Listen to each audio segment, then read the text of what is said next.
being stockpiled. Vincent couldn't help but sigh. They were good soldiers, but they don't have even a proper burial. The world is cruel, Vincent knows that and certainly will remember. Annie, Reiner, and Berthold's whereabouts were unknown as everyone was numb enough to know. They couldn't even properly recognize the people, much less know who and where they died.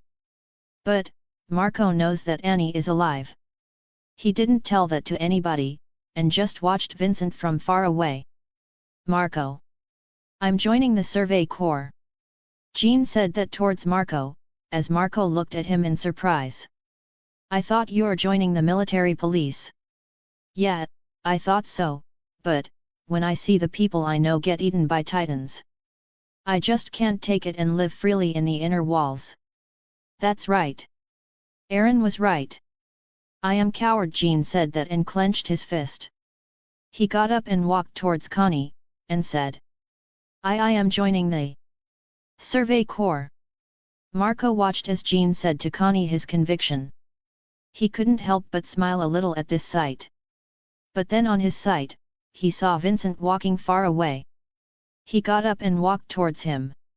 He wanted to know what happened to Annie. Vincent. Vincent stopped walking as he heard someone called out to him. He looked back and saw Marco, and said. What is it? Do you know something about Annie's disappearance? Marco asks. I have no idea. Vincent said that towards Marco and began walking towards the camp. Seeing this, Marco couldn't help but grab Vincent's arm and said. But, you're the one that. Flinging his arms, Vincent looks at Marco, frowning while saying in a deep voice. Like I said, I have no idea. Vincent began to walk away, as Marco looked at Vincent in worry. Next day, Vincent woke up. This time around, he is alone in a room.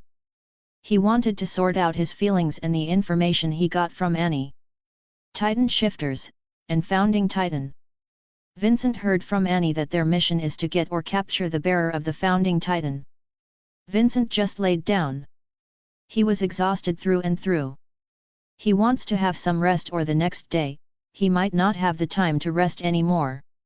In the dining hall, Vincent is currently eating by himself. After that, he got up and started to leave. Walking towards the now busy streets.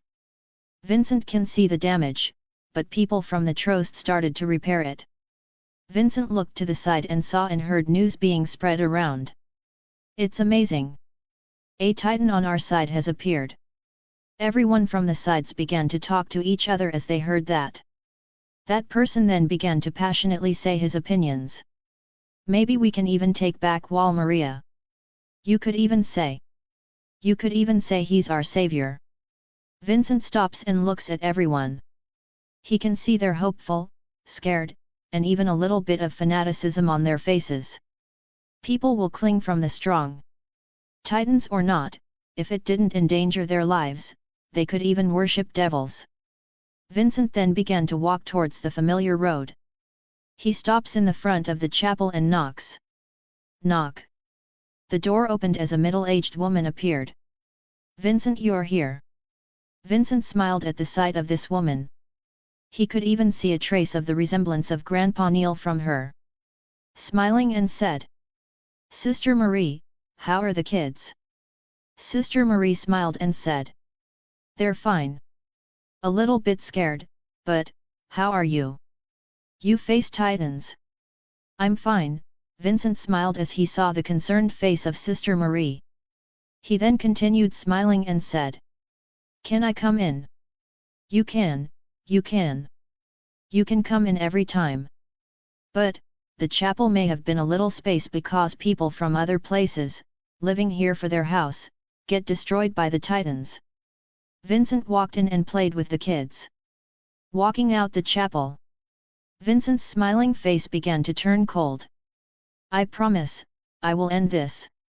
At the dining hall, his name, after Mikasa and Armin, got called. Mikasa Ackerman. Armin Arlett. Vincent Glaze. Are you there? You've been ordered to appear as witnesses at this afternoon's inquiry. Vincent walks towards them and joins them towards the military court. Standing beside Armin, Vincent looked around and saw some noteworthy figures. Then, the door opened as Aaron began to walk towards the middle, his hands cuffed. A/N. Hello. Thank you everyone for showing love. I appreciated all of your comments, and some even commented their views about Annie. The number romance tag is gone. What is the meaning of that? We'll find out. Anyway. Hope you enjoy the chapter. Vote if you do and considered checking my Patreon for reading advanced chapters. 15 advanced chapters. Ha bold up arrow, ha bold right arrow, ha bold down arrow, ha northwest arrow, ha bold left arrow, ha southeast arrow. Hand giving peace sign. Chapter 39, Informations. Walking towards the middle. Vincent watches as Aaron gets completely immobile in the kneeling position. Hearing the sound of the door being opened, Vincent looked up to the middle and saw a grey-haired old man. The man began to make himself comfortable and said as he finished what he was doing. Well then, let us begin. Commander-in-Chief, Darius Zackley. He's the main or head person that literally controls the three military forces, the military police, the garrison, and the survey corps. And this person is the one that will decide Aaron's fate. He's a powerful figure. I need not to make enemies. Aaron Yeager, yes?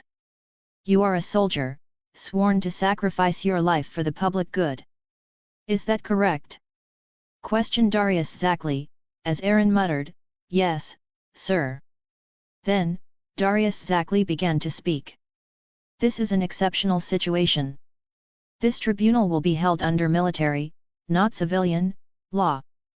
The final decision rests entirely in my hands. Your fate will be decided here. Vincent just looked at the faces of everyone, and could see different emotions at each of every one of them. Excited, relief, anger, scared, different emotions intertwined in this room, as everyone watches and waits for the fate of Aaron Yeager. Do you have any objections? Lowering his head slightly, Aaron replied, no, sir. I appreciate your perception. I will be direct. As anticipated, concealing your existence has proved impossible. We must make your existence public in some form, or a threat to humanity other than Titans may arise. Like the armored Titan that got escaped, Darius Zackley then lowered his paper on his hand as he said that and looked towards where Erwin Smith, the head of the Survey Corps, were at. But, what I will decide today is which force will have custody of you. The military police? Or the Survey Corps? Then, I ask the military police for their proposal. After Darius Zackley said that, a person from the military police stepped forward and said, yes, sir. I, Commander of the military police, Nile Doc, will present my proposal. The guy looked at Darius Zackley and continued speaking. After a thorough investigation of Aaron's body, we believe he should be eliminated immediately.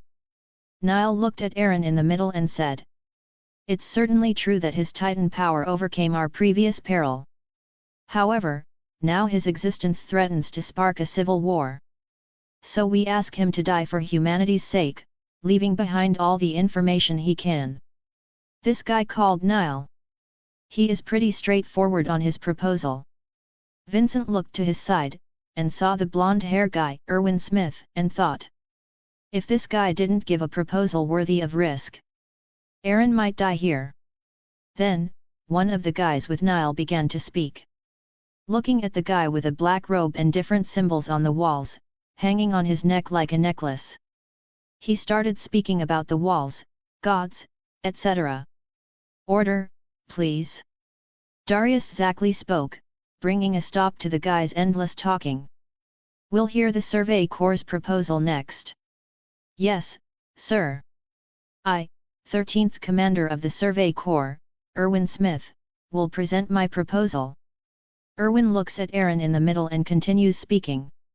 We would welcome Aaron as an official member of our forces, and use his power to retake Wall Maria.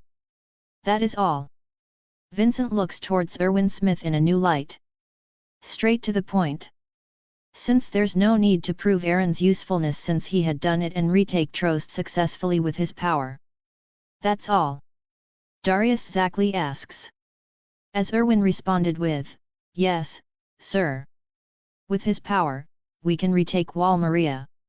We believe it is clear what our priorities should be. I see. And where do you plan to begin this mission? Pixis, the Trost wall has been completely sealed, correct? Questioned Darius Zackley, as Pixis answered. Yes, it can never be opened again. Then Erwin intervened and said. We would like to set out from Karen's, in the east. From there, we will proceed to Shiganshina. Erwin looked at Darius Zackley and continued. We will determine the route as we go. Vincent looked at everyone, as they began to talk endlessly. I'm curious how they will seal the walls. Since they got lucky when they were a boulder, and this luck will never happen again. Then, Darius Zackley began to tap his desk and said. Silence. You may discuss your personal philosophies and opinions elsewhere. Darius then looked down at Aaron and said. Jaeger, I wish to confirm something. Can you continue to serve as a soldier, using your Titan powers to benefit humanity? As Aaron answered confidently, yes, I can. But the report on Trost's defense says this. Immediately after turning into a Titan, he swung his fist at Mikasa Ackerman. Vincent looked at Mikasa, and thought. Seems like Aaron didn't recognize or remember what he did after transforming into a Titan. Is Mikasa Ackerman present? Yes, that's me. You are Ackerman? Is it true that, as a Titan, Jaeger attacked you? Looking at Mikasa who keeps silent. He heard Riko speak to her, as Mikasa finally answered. Yes, it's true. Then Mikasa began to state her reasons when Nile, the commander of military police spoke. I object, Nile said and looked towards Darius Zackley and continued. I believe these comments are greatly colored by her personal feelings. At an early age, Mikasa Ackerman lost her parents, and was taken in by Jaeger household. Our investigation has also revealed a surprising fact about the underlying events. Nile looked down on the paper in his hand and continued speaking. At age of 9, Aaron Jaeger and Mikasa Ackerman killed 3 robbers who tried to kidnap her. Even if it was self-defense, I must question their fundamental humanity. Is it right to entrust humanity's fate, resources, and lives to him? Everyone in the spectator seats began to talk amongst themselves, even labeling Mikasa as a Titan. But what surprised Vincent was the thing they did when they were 9 years old. Killing has never been easy, much less killing at a young age. Then, Aaron began to speak louder and louder until he screamed his piece. Then, out of nowhere, a kick landed on his face. Vincent saw who it was the guy who had an annoying face. It was from Levi. Then, Levi began to speak. When he turned into a Titan last time, he killed 20 other Titans before collapsing. If he is an enemy, his intelligence makes him a more formidable foe. Still no match for me, of course. But what will you do? Anyone persecuting him should also consider the fact. Do you really think you can kill him? Then, Erwin Smith raised his hand and said. Sir, I have a proposal. What is it? Darius Zackley questioned. The details of Aaron's Titan power remain uncertain, making it dangerous. Thus, I propose to have squad leader Levi take responsibility for Aaron's control, and embark on an expedition outside the walls. With Aaron in tow. Darius Zackley questioned. Yes, sir. Based on the expedition's results, I'd like you to judge whether Aaron can control his Titan power, and whether he is a boon or bane to humanity. Control Aaron Jaeger. Can you do it, Levi? Darius Zackley questioned, as Levi answered. I'm certain I can kill him. The only problem is I doubt I can do any less. Thinking for a moment, Darius then said. Then my decision is made. Aaron Jaeger will be joining the Survey Corps. As everyone began preparing to leave, Darius Zackley began to speak. Erwin Smith, and Vincent Glaze, you two may stay. Everyone looks at Vincent, wondering why the boy, a trainee, has to have a conversation with the commander-in-chief. As everyone left, Darius Zackley spoke.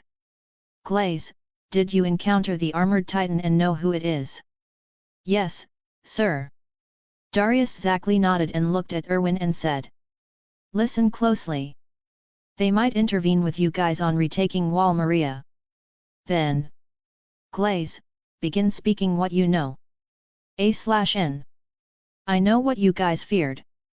You guys feared that I will eat up this fan fic, but don't worry, I know what I'm doing. Thumbs up sign. Here's another chapter because I feel like posting it. This chapter felt like it doesn't worth the wait, so here you go. Thumbs up sign. Anyway, I'm losing patrons. I don't know why, maybe because it's close to the end of the month? I don't know, I'm new to Patreon. I'm pretty sad about it.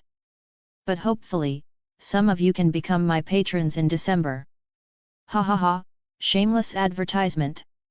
Check out my Patreon, links on the author's note. I really hope you guys like my fan fic. I'm pretty excited about the happenings and I know some of you will be shocked as well by the twist and turns of events. Join my Discord as well. Links on the author's note. Anyway, I have to sleep, it's 8 p.m, early right? I have to do something tomorrow. Peace hand giving peace sign. Asterisk vote please smiling face with open mouth and cold sweat person with folded hands. Asterisk comment your thoughts speech balloon. Asterisk and yes, suggests something, it may be added if I see potential in it. I read all of that tomorrow. Okay hand sign. Join the Discord server for updates like this. Announcement. Need refresher on everything that happened in seasons 1 to 3 of Attack on Titan before the final season starts in December? Attack on Titan Chronicle will be available to stream starting tomorrow at 3 p.m. CT. Find out more about the recap movie, https://t.co/ho2zfbo9. Chapter 40, The Boy Who Was a Slave to His Dream. My life is really not special. I didn't kill people because I'm forced to, I'm doing this because I have to. This is a story about a foolish boy. A boy who keeps lying to himself. The boy who was always alone. And the boy who was a slave to his dream.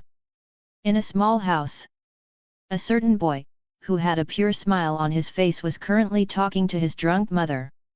Mommy! Mommy! The boy quietly shakes his mother to wake her up. The boy's mother opened her eyes. She was sleepy and so asked in irritation. What is it? Tell it fast or I will kick you. The boy's mother said that. Voice oozing with annoyance, evident in how she speaks. The boy seemingly didn't realize this and just asked with his usual pure smile. I got perfect scores in my test. The boy said that with pride. He looked at his mother's eyes, expecting something, like praise. Is that so good for you? Now get out. Hearing this, the boy's mother was more annoyed as heard the reason, and kicked the boy into his face. The boy stumbled by the force of the kick and laid down flat to his butt. Even though it hurts, the boy still had that pure smile hanging on his face. The boy's mother looked at him and said with a tired voice. Call your father to send more money. The boy's mother got up and walked towards the kitchen while muttering, Damn it, I lost yesterday's game. What a *TTY luck. The boy still had that smile on his face and got up and left the room. He walked to the house phone and dialed something. Ring ring. The other side answered as the boy said. Daddy. I got a perfect score on my test. The boy said that happily, as a deep manly voice answered through the phone. Really? My son really is the best. Happy at his son's accomplishment, he praised his son and said. Sweetie, I'm still working. Tell Daddy, what do you want and I will buy it for you. The boy wanted to then begin to think. He thought of the cool remote control car his classmates have, but forget it, as he remembered what his mother told him to do. Mother's needs money. What? She needs more money again? The male voice asked in anger. As the boy said, Dad? Are you and Mommy fighting? No, no, no, we're not fighting, sweetie. The male voice quickly changed to appease the boy's question. Then, will you send money to Mommy? The boy asks excitedly. As the man answered reluctantly. Yes. Yeah, hey. The boy celebrated and said, then, bye, Daddy. The boy quickly walked towards the kitchen, where his mother was, and said. Daddy said he will send money. The boy said that to his mother with a smile. Ah. Then, get out. The boy left the house, and played with the kids, bragging really hard that his mother praised him, and his mother is a kind and lovable mother. 1 year had passed and the boy's mother died in an accident. The boy cried really hard at the funeral. And now with his mother gone, his dad is the only family left to him. School is what the boy was good at. He is kind and always has that pure smile on his face. And one day, thud! The boy got punched in the face, as he stumbled and fell to the ground. He looked at the 2 boys that were in front of him and said. What are you doing? Do you know this is bad? Ha, what a kind kid you are. I hate your smile, so put that away. One of the boys said that and kicked the boy's face. The boy curled up into a ball and defended himself, never fighting back. Getting out of the comfort room with tattered and dirty clothes, despite this, the boy had that smile on his face. The teacher questioned him, but the boy just answered by playing with his friend and accidentally dirty his clothes. The teacher didn't believe this, but without the boy's opening his mouth to talk, the teacher will never know. The teacher can ask some of her students, but the boy's stubbornness on not talking made the teacher think of something like, too stubborn for his own good, I'm asking nice and he's still not talking, to whatever, just a kid's quarrel. So with that thought, the teacher didn't question the boy any further and have him leave. Since that day, the teacher never called out to him again, even when he saw the boy in that state or even worse like injuries on his body. He always called his father every day to talk, as he didn't have friends in school. Despite his high grade, people only talk to him because of copying notes and assignments, but the boy is happy with that. His father is still working in a faraway place, until 1 year later, his father died. The boy cried hard like at his mother's funeral. And now, the boy was all alone. The boy had no family for him to talk to until a relative of his visited him at his house. It's his uncle and auntie. They adopted him, loved him, and showered him with care, until one day, he saw and heard their true face. The boy quietly and sneaked out to his house. Quietly walking towards the room that had only light lit up the house. He would always say, I'm home or I'm back, but he didn't because he wanted to surprise them. He sneaked on the door and then. F***ck. Can we just kill him? His uncle said that to his auntie, as his auntie said. No, we can't. We need him to have him transfer us the money and possession, or else the lawyer of that dead guy will call us and have us not inherit it. His auntie said that to appease his uncle's anger. Him dead, but still f***ing with us, the uncle said that in anger and threw the cup on his hand to the floor. This noise startled the boy's mind as he shouted reflexively. Crack! The 2 people in the house were startled by this. They looked towards the door, as the auntie called out nervously. Sweetie, are you back? Hearing the voice of his auntie, the boy didn't know what to do, and so just answered honestly. Yes, auntie. Knowing their conversation might have been heard by the boy, the auntie questioned. Sweetie, did you hear everything?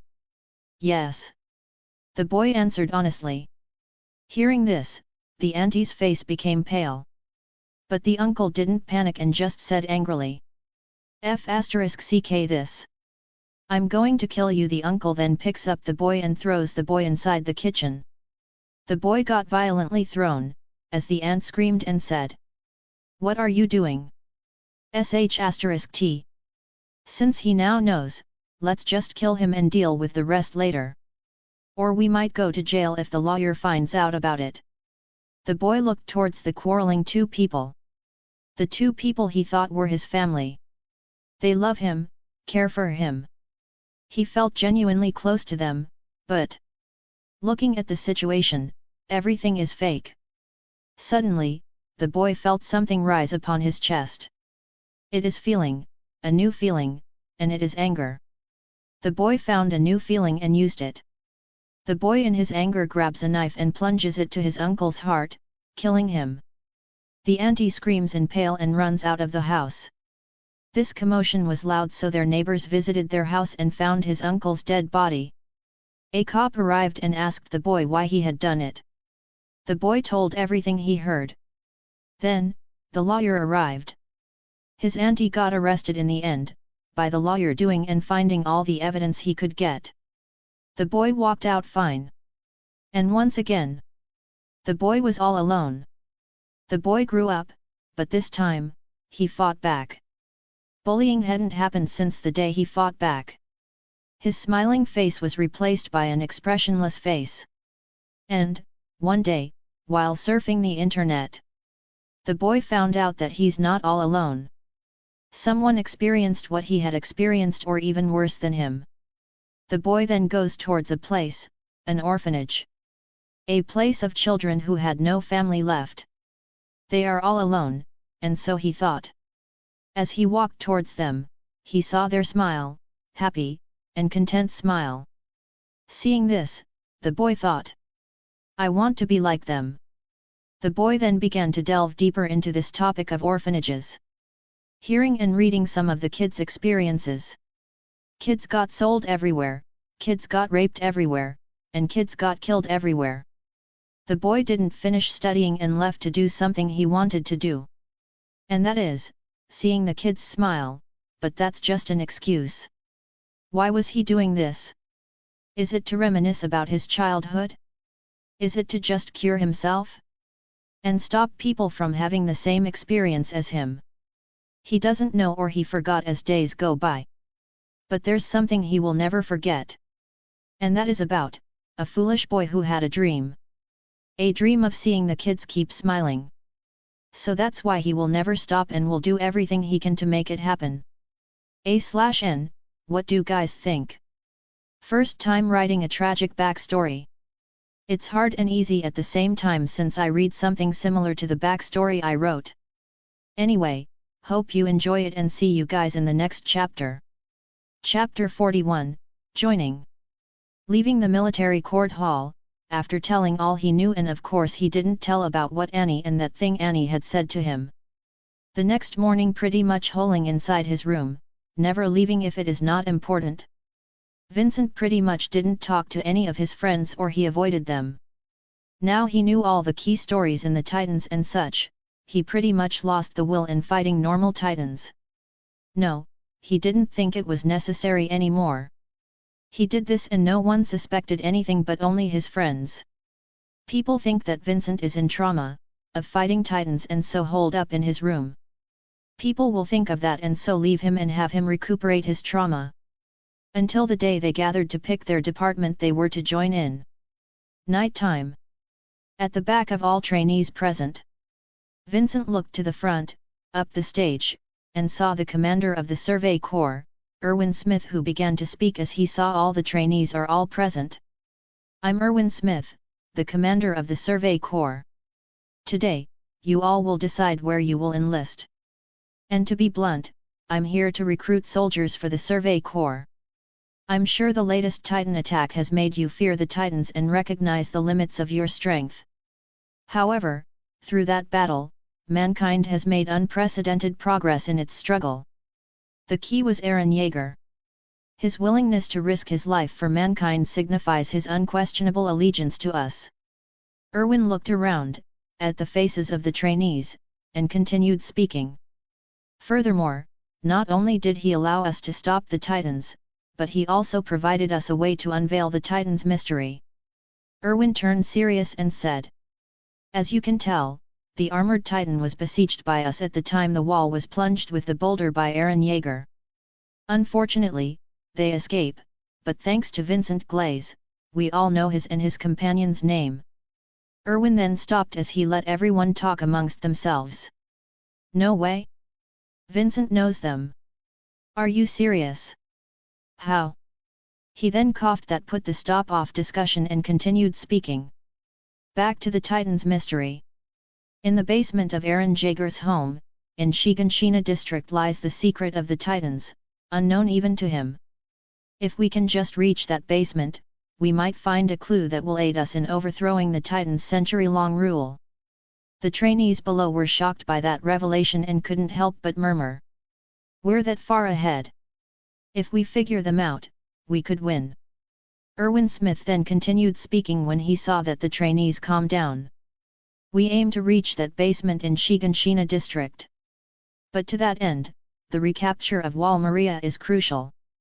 In other words, our goal hasn't changed.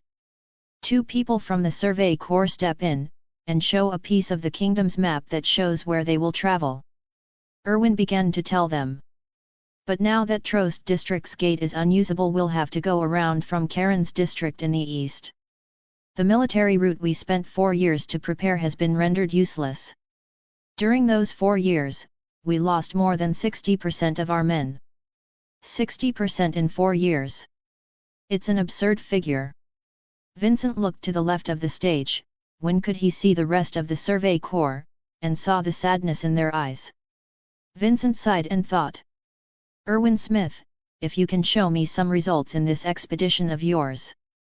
I don't mind giving you some information, and if you didn't and failed, that means that you're not qualified." Vincent stops thinking and listens to the rest of what Erwin has to say. "Those of you who join us will participate in an expedition a month from now, in which the predicted mortality rate is 30%. Most of you will likely die in 4 years. However, if you manage to survive, you'll be an elite soldier who can overcome all odds." Everyone was silent by the high mortality rate and couldn't help but tremble in fear. Erwin naturally saw this but continued speaking.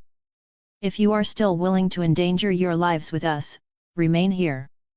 Please, ask yourselves. Are you capable of Shinzu wo Seisagi Asuru Koto Ga Dekaru no Ka? Offering your lives for mankind?" Some couldn't help but take a step back at Erwin's last shout, as Erwin continued. "That's all. Those of you who wish to enlist elsewhere may leave." Erwin stops speaking as he looks down at everyone. One by one, the trainees below began to leave.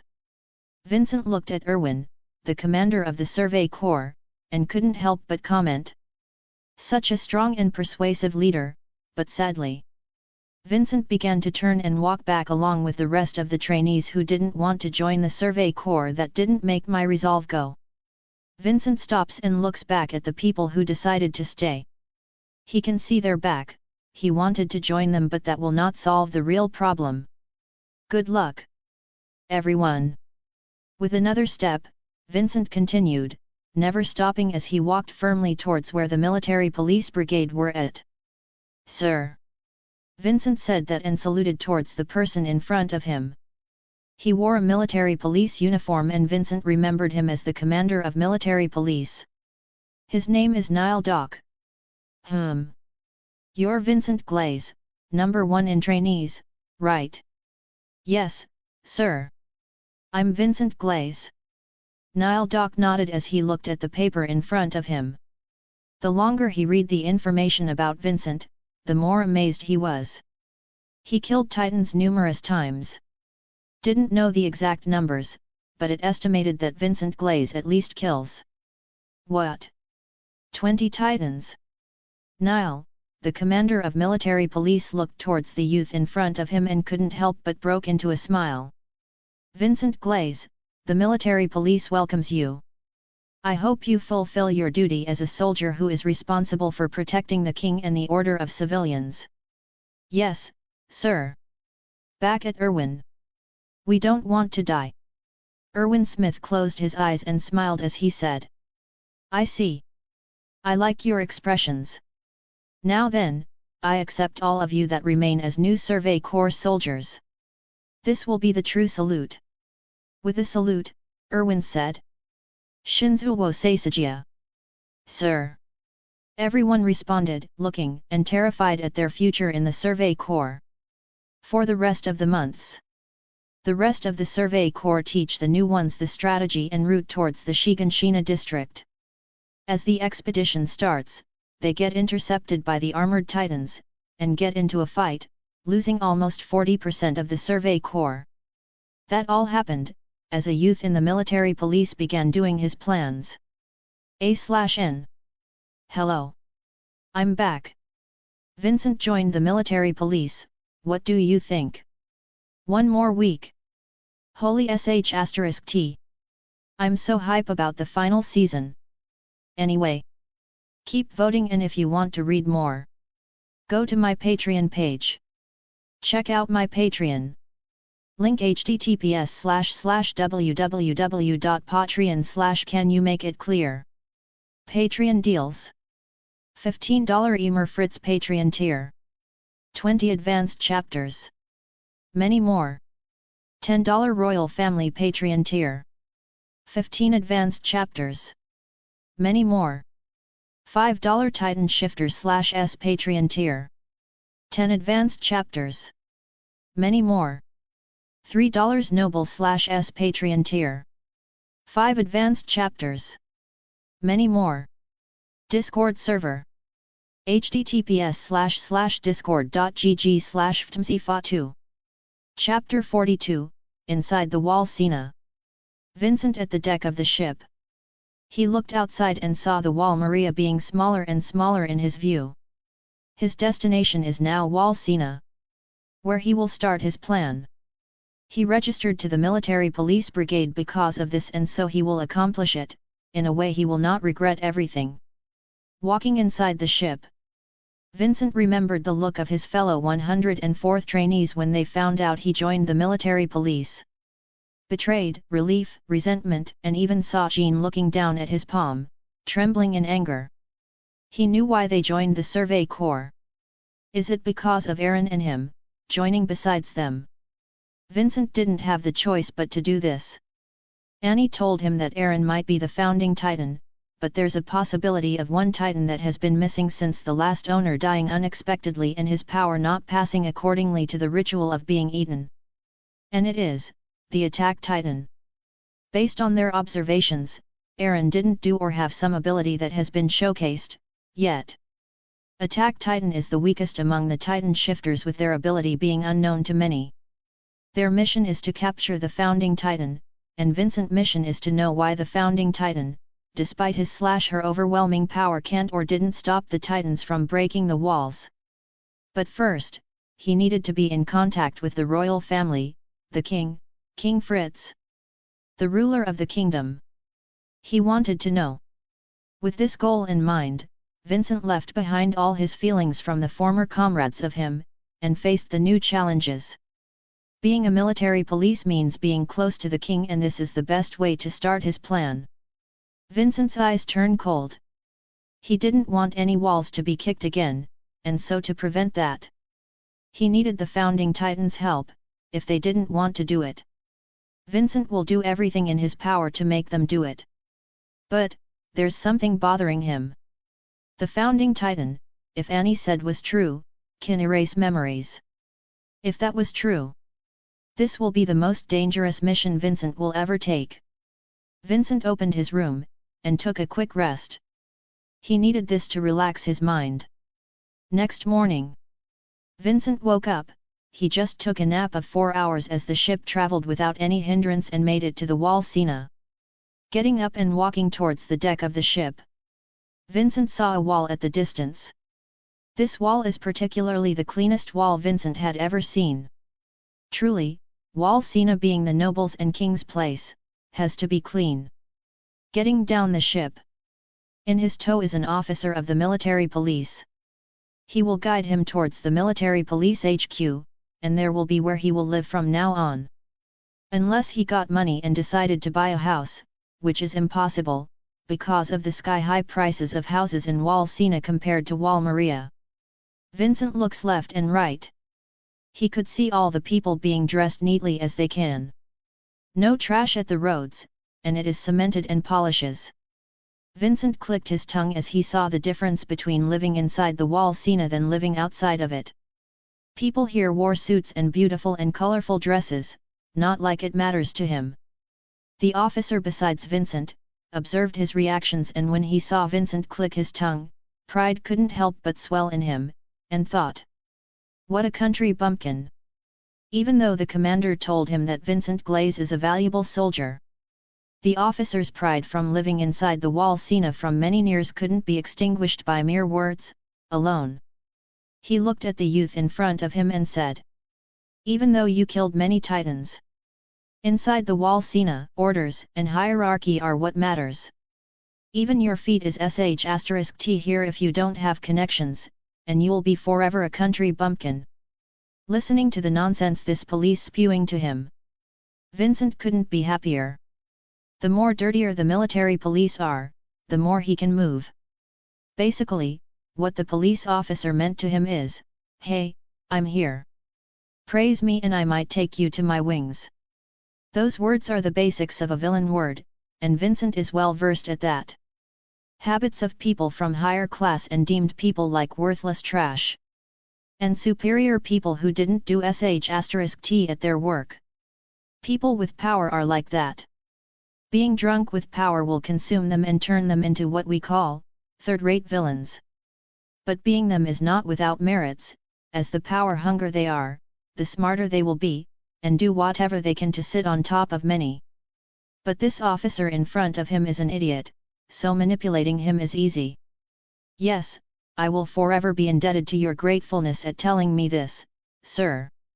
Vincent said that with humble expressions. His looks right now were foreign to even his friends from the 104th trainees. This is Vincent with his humble mask put on. He will not do this typically, but this officer is clearly an idiot, so he might as well just praise him to boost his ego. He might remember him and favor him, making his life in wall scene smooth sailing. Happy at being praised by a genius with 20 kills on his name. The military police officer is really happy, and so decided to tell more information, and be praised more. And with that, Vincent and his guiding officer quickly reach the military police HQ and have Vincent be officially registered. The process was smooth as he quickly got his room, and a key. Tomorrow will be where his military police suit will be distributed. Walking towards the busy corridor, Vincent could even hear some laughing officers from different rooms. Clearly they are having fun with their time. Every military police are elites, and some even have the ability to compete with the Survey Corps. But as time goes by, people forget and just have fun with their jobs. Earning money while having fun? Isn't it the best job ever? Vincent quickly shook his head. He stopped walking and stood in front of a wooden door. Inside of it was his future room, and he was not alone. He had one roommate. Vincent then opened the door. With a creak, the door opened and, besides the bunk bed, he could see a white-hair boy, arranging his clothes. The white-hair boy looked at the door, as Vincent said, "Hello. My name is Vincent Glaze." Vincent walked closer towards the boy and reached out his hand for a handshake. The boy then took his hand and shook it, as he replied, "So, you're my roommate. Well, hello. My name is..." Chapter 43, The Night. "Nice to meet you. My name is Boris Foylner." Vincent and Boris handshake, before Boris let it go and said with a complete disinterest in his face, "I hate people being noisy at night. I hate people bothering me at my sleep." Vincent was slightly taken aback by Boris's frankness. He nodded to show understanding and said, "We're the same, so what you said applies to you as well." Boris glances at Vincent up and down, seeing that he only wore a military trainee suit, and said, "You don't have spare clothes?" "I have some," Vincent said that and pointed towards the little bag on his back. Boris looked at the bag Vincent was carrying and was stunned. "That's all you have?" "Yeah." Boris shook his head and said, after he gave Vincent 2 sets of clothes. I will not give you my clothes again, so start buying one on your own. Sure, Vincent accepted the clothes. He looks at this Boris guy in a new light. Don't be mistaken. I'm not doing this out of goodwill. We're in the same room, so that's at least I can do, and you, Boris looked at Vincent and said, you owe me a favor. Vincent nodded and said, okay. Vincent then began to take out his clothes. It is only 2 sets of clothes plus the guy gave him. He got 4 sets of clothes. Boris couldn't help but shook his head at Vincent's poor life, and said, you, where are you from, being that poor? I'm from Shiganshina district. Shiganshina, hey, wait. What? That Shiganshina who is now gone. Boris answered half-heartedly at first, but when he heard the place, Shiganshina, he finally lost composure. What Shiganshina? Of course, it is the Shiganshina who is now gone. Boris began to look at Vincent like he is a rare animal, and then remember the 104th Trainees Division, stationed at the Trost. You're in Trost, right? The one that got invaded by Titans and blocked, right? Well yet. Seriously. 1 month has passed since Vincent got in the military police. He already memorized the layout of the military police HQ. And he can already go out without anyone noticing him. It is only their first month along with people who joined the military police, and so they were only given some menial tasks, like patrolling the streets, and in some cases, an errand boy for the military police officers. Walking in the middle of the night. Vincent needed to visit some places where you can buy information. And the slum area is where it is gonna be. Calling it a slum will be underestimating it. These places have many pubs and hotels, and this is where all the dirty things happen. Walking towards a building, Vincent stopped walking as he saw the door being slowly opened. Looking at the person who got out of the building. It was a strange-looking guy. The guy was very tall and slim and appeared to be well built. He had short, coarse-looking dark hair that reached to his neck and also had a thin beard along his jawline. The noticeable feature about this guy is how he walked. Random, but always on guard and ready to attack any time. Feeling that this guy might know something, Vincent followed him. Walking in the middle of the night. Hiding in the shadow. Vincent followed the guy but made sure he was 20 meters away.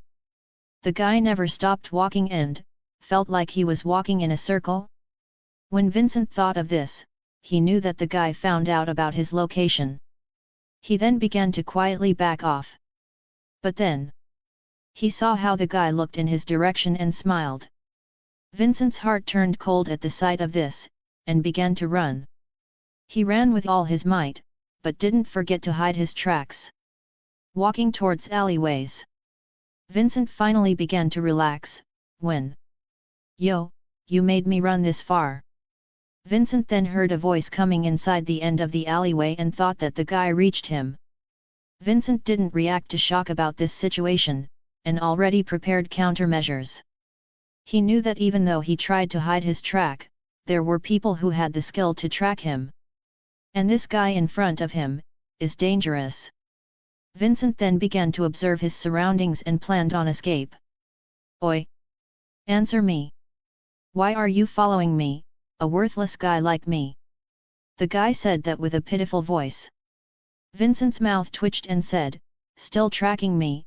Is it shameless to call yourself worthless?" The guy then began to scratch his beard and laugh, "Ha ha ha, you give me quite a run. I almost lost you, but this Aji-san here has good eyes. That's all, ha ha ha." Vincent saw that this guy was messing with him and was about to run when the guy pulled out a gun, pointing at him. "Kid, I advise you to not run or I might trigger this and shoot a hole in your body," the guy said and began walking towards Vincent. "Tell me, why are you following me and I might spare you." Vincent's arm is hidden behind his robe, covering his face. Then, "Wish!" Vincent threw a knife towards the guy, as the guy dodged and pulled the trigger. Bang! But, Vincent is now gone and is running. He then pulled out the sewer drain and began running his escape on the tunnel. The middle-aged man didn't chase Vincent and just looked at where Vincent escaped. Pulling out a cigarette and began to smoke. Kids nowadays are scary. The guy then began to walk back, and began minding his own business. Opening a sewer drain. Vincent looked left and right, seeing that there are no people around him, and began to climb up. He heaved a sigh of relief and began to think about what happened earlier. That was close. I almost died right there. I really need to consider getting or creating a weapon. He then began to walk towards the military police HQ, and of course, sneakily opening the door of his room, and seeing his roommate being dead asleep. Vincent then threw the robe he had and began to climb up the bunking bed to sleep. Even though he didn't achieve or know something, he at least knows that there's a human that can kill him in close combat. Like the guy earlier. He needs to prepare, and he needs a handgun. A/N, check out my Patreon. Link https://www.patreon/can you make it clear. Patreon deals. $15 Emer Fritz Patreon tier. 20 advanced chapters. Many more. $10 Royal Family Patreon tier. 15 advanced chapters. Many more. $5 Titan Shifter/S Patreon tier. 10 advanced chapters. Many more. $3 Noble/S Patreon tier. 5 advanced chapters. Many more. Asterisk if I reached the Patreon goal of $100 per month, I will do daily uploads. So check it out now. Discord server. https://discord.gg/ftmcfa2. Chapter 44, Industrial City. Escort mission? Where? Vincent asks a silver-hair guy that was in front of him, and yes, it is Boris, his roommate. Boris then took out a goatskin parchment from his pocket and threw it in Vincent. Wish. Vincent caught the goatskin parchment and felt the smooth textures of it. He then looked at the irritated Boris and said, as he slowly opened the parchment. Well, it looks like a brand new parchment that only rich people can buy. Why are you so pissed? Vincent couldn't help but frown at the question of Vincent. He then thinks for a moment before sighing while saying, I don't know what the higher UPS are planning, picking us on this difficult mission. And to be in fact, our first serious mission. Once again tick off, Boris then stomped his feet on the floor as hard as he can, but it only backfired as he felt the resistance of the floor. Sighing once again as he slumped down the table, while saying, most likely the people in charge of this mission are playing card games or doing something irrelevant. They always do this. **T, what a corrupt department I join in. Hearing Boris complained about joining the military police brigade, Vincent couldn't help but comment. Then, why not join the Survey Corps? Startled, Boris shook his head and said, impossible, impossible, impossible. Even though the military police is corrupt, we're all safe inside the wall. Sina. Joining the Survey Corps. Impossible. I'm not prepared to die. Saying this, Boris looked at Vincent and said in return. Then Vincent, why did you join the military police instead of the Survey Corps? Isn't it because it is safe from the Titans, unlike what you experienced on Trost? Am right. Well, it's not like I'm afraid of Titan. Pulling out his attention to the parchment, he then rolled back the goatskin parchment into its original position and threw it at Boris as he said, I've joined the military police, because I have something to confirm. After that will be a decision I will have to make. Boris catches the parchment and looks at Vincent weirdly as he hears the nonsense and vague answer of him, thinking to himself. This guy is in his own realm of understanding. Can't understand *T whatever. Vincent then began to ready and put on his trainee suit, as he said to slumped Boris. Let's go. Difficult or not, this is our first mission.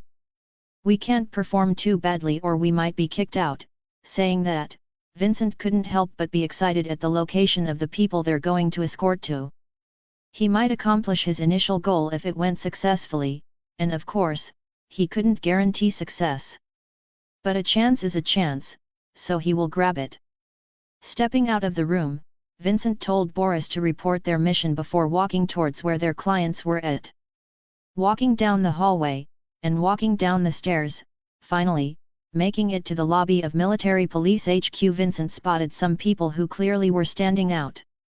With their large muscles and out-of-place shirts, he can clearly see how they can afford a goatskin parchment. Walking towards them, as he said, "Are you guys from the industrial city of Walrose?" The two guys looked at each other as one of them nodded, and said, "Yeah, we're from Industrial City, but, can you tell your superiors we need to get back fast? If not for the bandits loitering around the area of Walrose, we will be already back." Vincent nodded in understanding, knowing the officers of military police, few of them are doing their jobs properly, and most of them doing something like gambling, etc. Knowing that these two guys were already waiting too long, Vincent nodded as he said, "Please wait for a minute, my partner is just getting ready and we will set off immediately when he finishes reporting." The guys look at each other, and back at Vincent. Looking at him from head to toe. Shaking their heads, as one of them said, "No thank you, we already had enough of this, so we will leave already." Seeing them move to exit, Vincent immediately said, asking, "Is there something wrong, sir?" Vincent frowned at the two dissatisfied faces. One of them looked back at Vincent and said, "How old are you?" 15, sir." Hearing this, the two guys sighed as one of them said, "And, this is your first mission?" "Yes, you're right, sir," Vincent said that with worry. As he added, "Don't worry sir, I'm a good fighter and two adult people are no match for me. Let's see." A while later. "Vincent!" Boris called out towards Vincent and began walking towards his direction. Boris looked down at the feet of Vincent, seeing two guys beat up. Seeing from their huge, bulging muscles, they were probably a thug. He frowned and said, "This is not a time for beating people, and first our priority is to look for the people in mission." "That's them," Vincent then pointed towards the two people on the ground. Boris looked down, and said, "That's them." "Yeah." Vincent then began to explain what leads to this event, clearing any suspicions of Boris as the guy finally said, "Whatever. Let's go now, and finish this mission." Boris then began to help the two guys setting up the carriage. Inside the carriage, Boris was the coachman as he began leading the way. The two guys looked at each other, again, and said to Vincent with an embarrassed smile, while scratching the back of his head, "Sorry for doubting your capability. If we got back to the industrial city safely, I will craft you something you request for free." "Really?" Vincent's eyes shine with excitement, hearing that the guy will craft something for him for free, and thought, "This is easier than I thought." Vincent reached out his arm as he said, "My name is Vincent, Vincent Glaze." Vincent then pointed towards the coachman, as he said, "That's Boris, Boris Foylner. What about you guys?" The guy that always spoke then began scratching the back of his head as he said, "I'm Dodge." Then pointed towards the guy besides him and said, "And this is Plutarch Harkimo. A/N, check out my Patreon.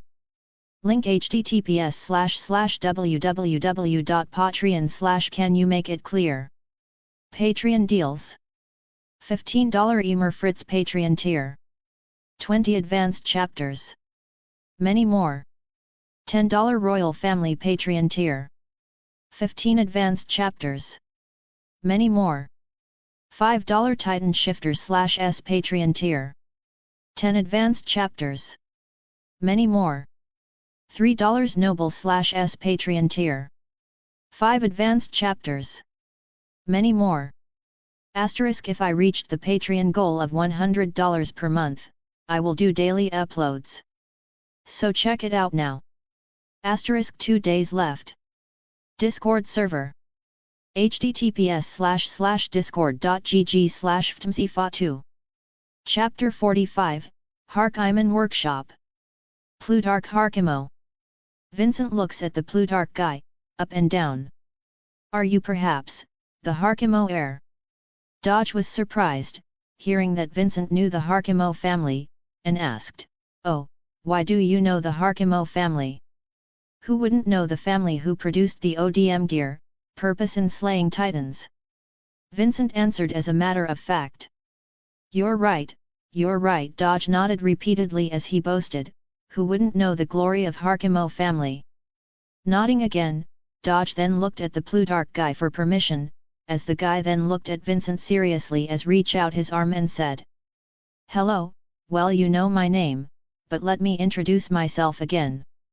My name is Plutarch, the heir of Harkimo family." Vincent reached his hand, and shook at a sign of greetings.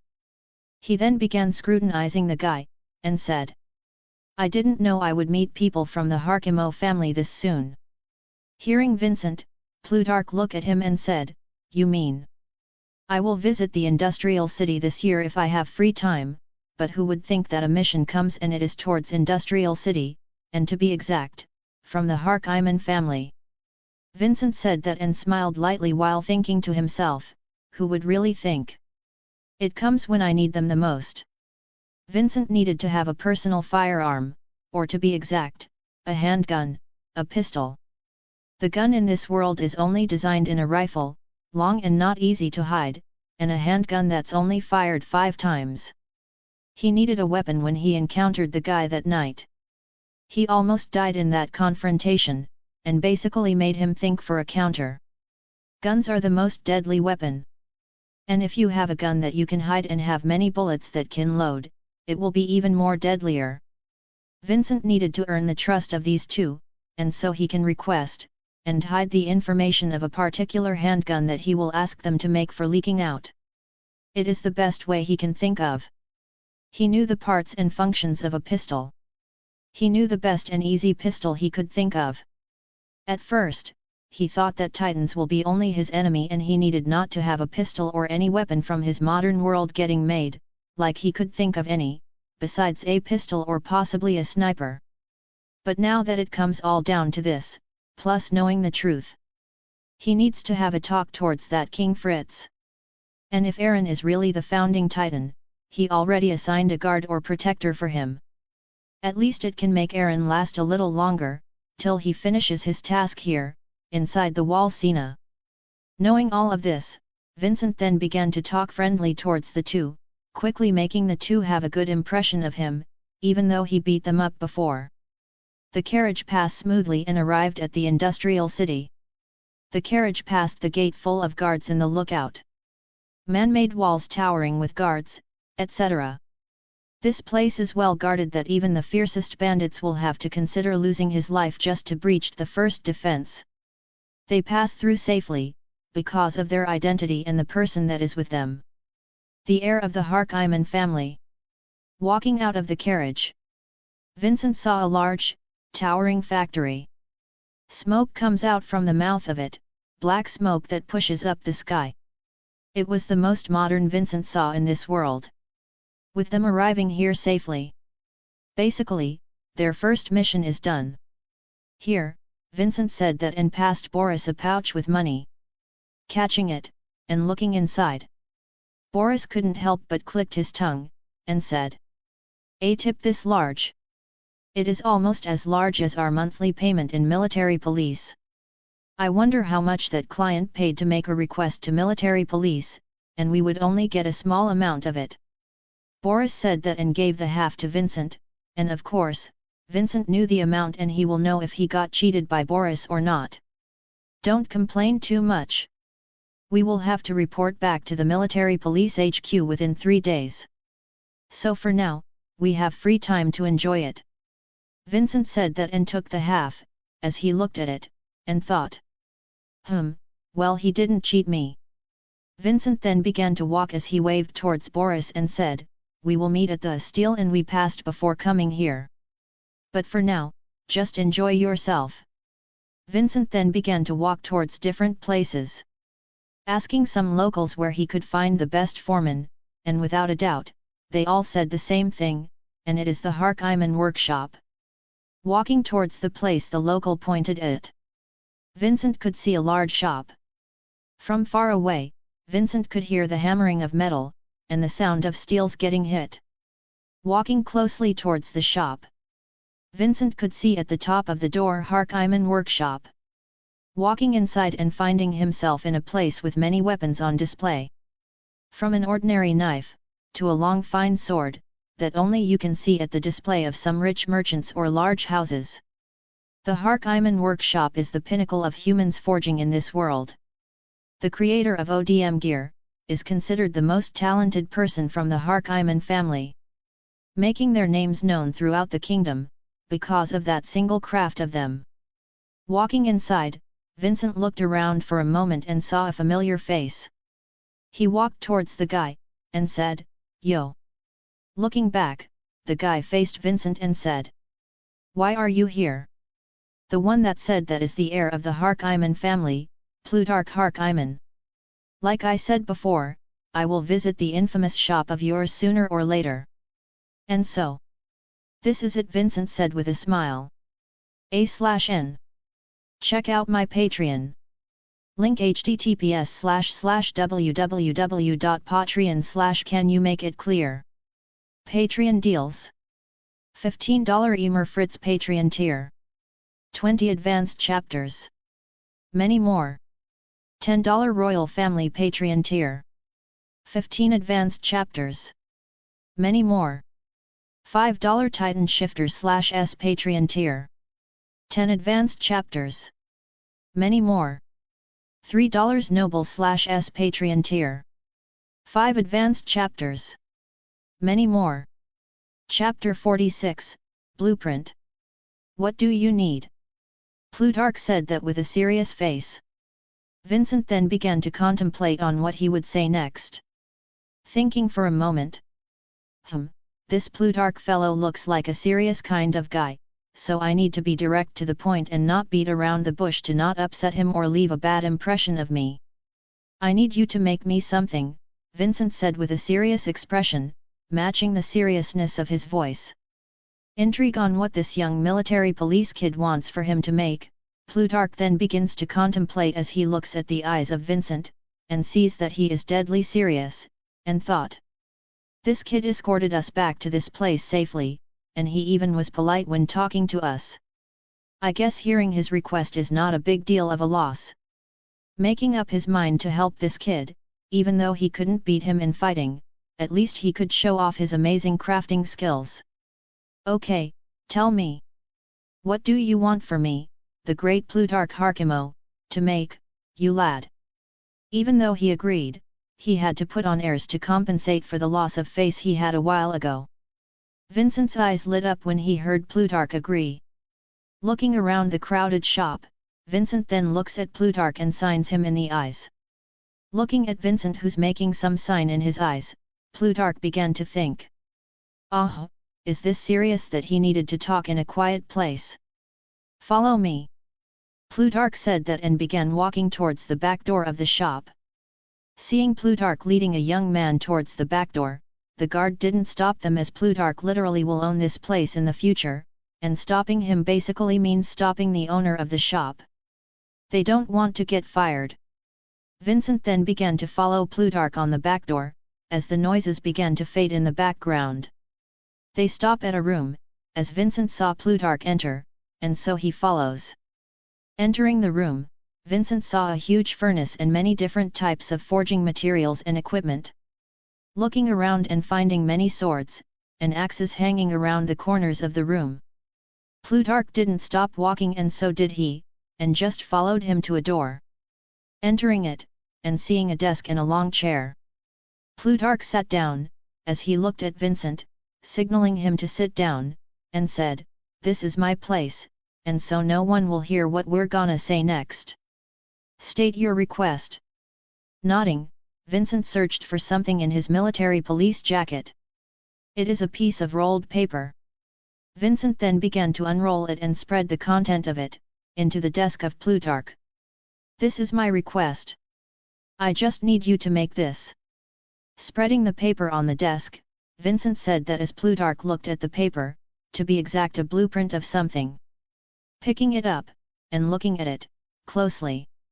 Plutarch examined it properly and asked, "What is this?" "A pistol." "A pistol? You can just buy it on the black market." Plutarch said that as he put down the blueprint and said, "This pistol design is unique, and has many parts, unlike the normal pistol." Plutarch then looked at Vincent and said, "Did you make that?" Vincent nodded and said, "Yes, I made that and I don't need everyone to know the content of it. Basically, we're the only two people who know this." "Oh." Plutarch looked at the blueprint and Vincent said, "Why don't you work for me? I can see that you put some effort into making that design and parts. With your skills, putting you on military police will be a waste of talent." "I'm sorry, I can't." Vincent refuses the offer, even though he knows that many people were dying just to learn one or two to the foreman of the Harkaiman family, and an heir at that. Learning forging. Hey, not a bad idea.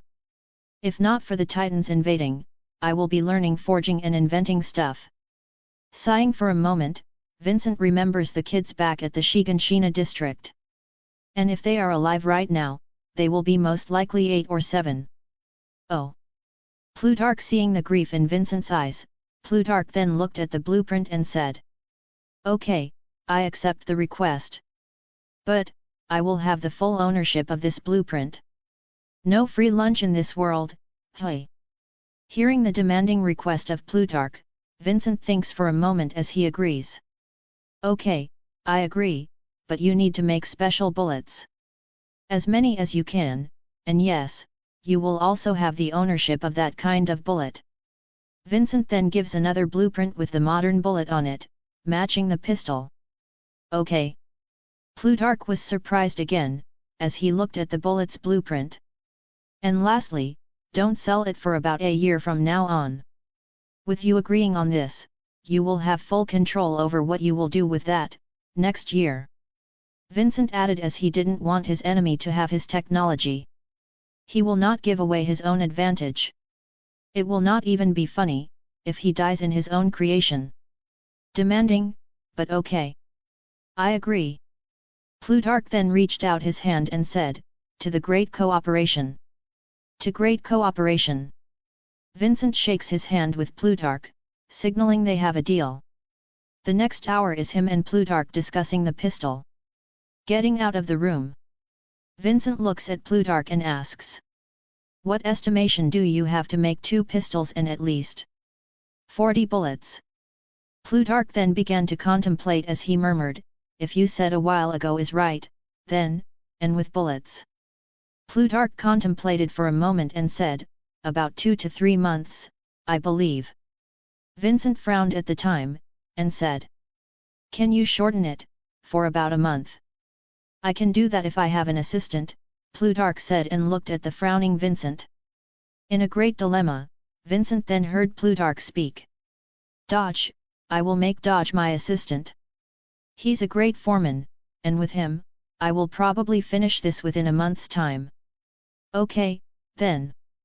Just promise me he will not leak the pistol." Vincent said that and looked towards Plutarch in the eyes. If he saw any falsehood, he would back off in the deal. But his concern is unfounded, as he saw no falsehood in Plutarch's eyes. "Don't worry. In front of the shop." "Okay. I trust you. Then, just send me a letter." Vincent said that and began to walk out the shop. Plutarch saw Vincent off, and when Vincent was out of sight, he began to smile widely as he got an amazing deal. He, what a naive kid. Next year, I will be earning tons of money. But, what a waste. The kid has a great potential and talent in forging. Whatever money comes first. He. Plutarch began to laugh as he walked back towards the shop. A/N. Check out my Patreon. Link https://www.patreon/can you make it clear. Patreon deals. $15 Emer Fritz Patreon tier. 20 advanced chapters. Many more. $10 Royal Family Patreon tier. 15 advanced chapters. Many more. $5 Titan Shifter /S Patreon tier. 10 advanced chapters. Many more. $3 Noble /S Patreon tier. 5 advanced chapters. Many more. Chapter 47, Carly Stratman's Gift, 1. Yawning, Boris woke up. Getting up, Boris saw Vincent seated and was writing something. Hey!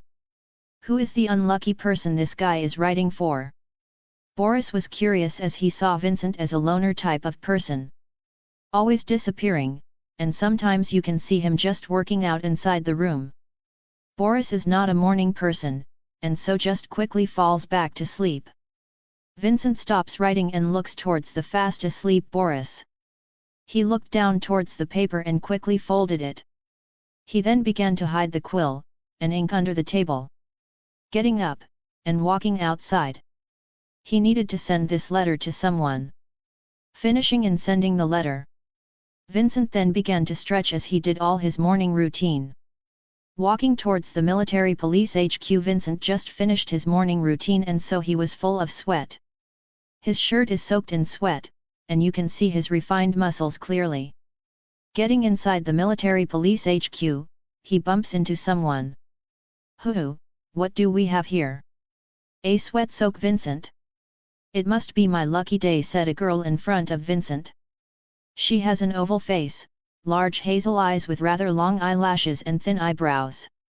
Her ash caramel, wavy, shaggy hair is kept in chin-length style with a clump of bangs hanging around her eyes.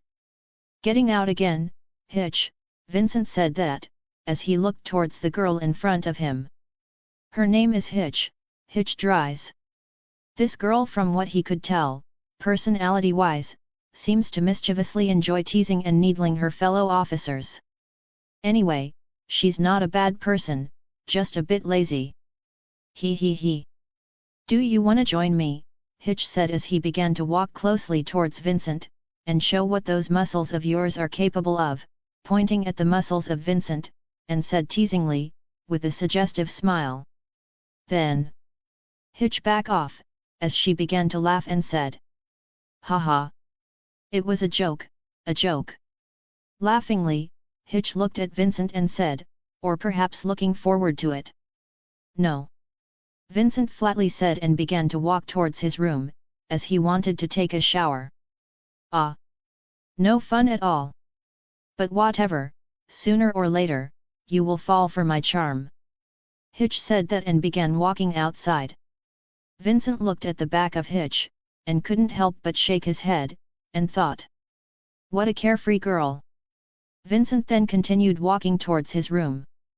Taking shower and wearing his civilian outfit. Vincent then began walking towards the dining hall, where he could get a free meal. On the way towards the dining hall, Vincent saw Boris, who had an anxious face. Boris then saw Vincent, as his eyes lit up. Seeing Boris's eyes, Vincent frowned, at what this guy is up to. In the dining hall, Vincent and Boris are faced with each other.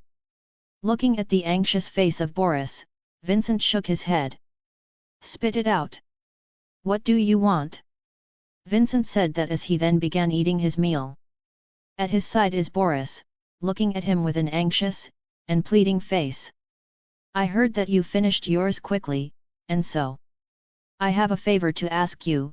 Boris said that, and hesitated for a second before finishing on what he wanted to say. Vincent looked at Boris, as Boris then began to look left and right. Finally, under the pressure of Vincent gazed, Boris said, Please, Vincent. I don't really have time to finish this mission of mine. So, please, I'm begging you. Finished it on my behalf. Sighing in annoyance, Vincent then began to think, as he said, Tell me the details of your mission.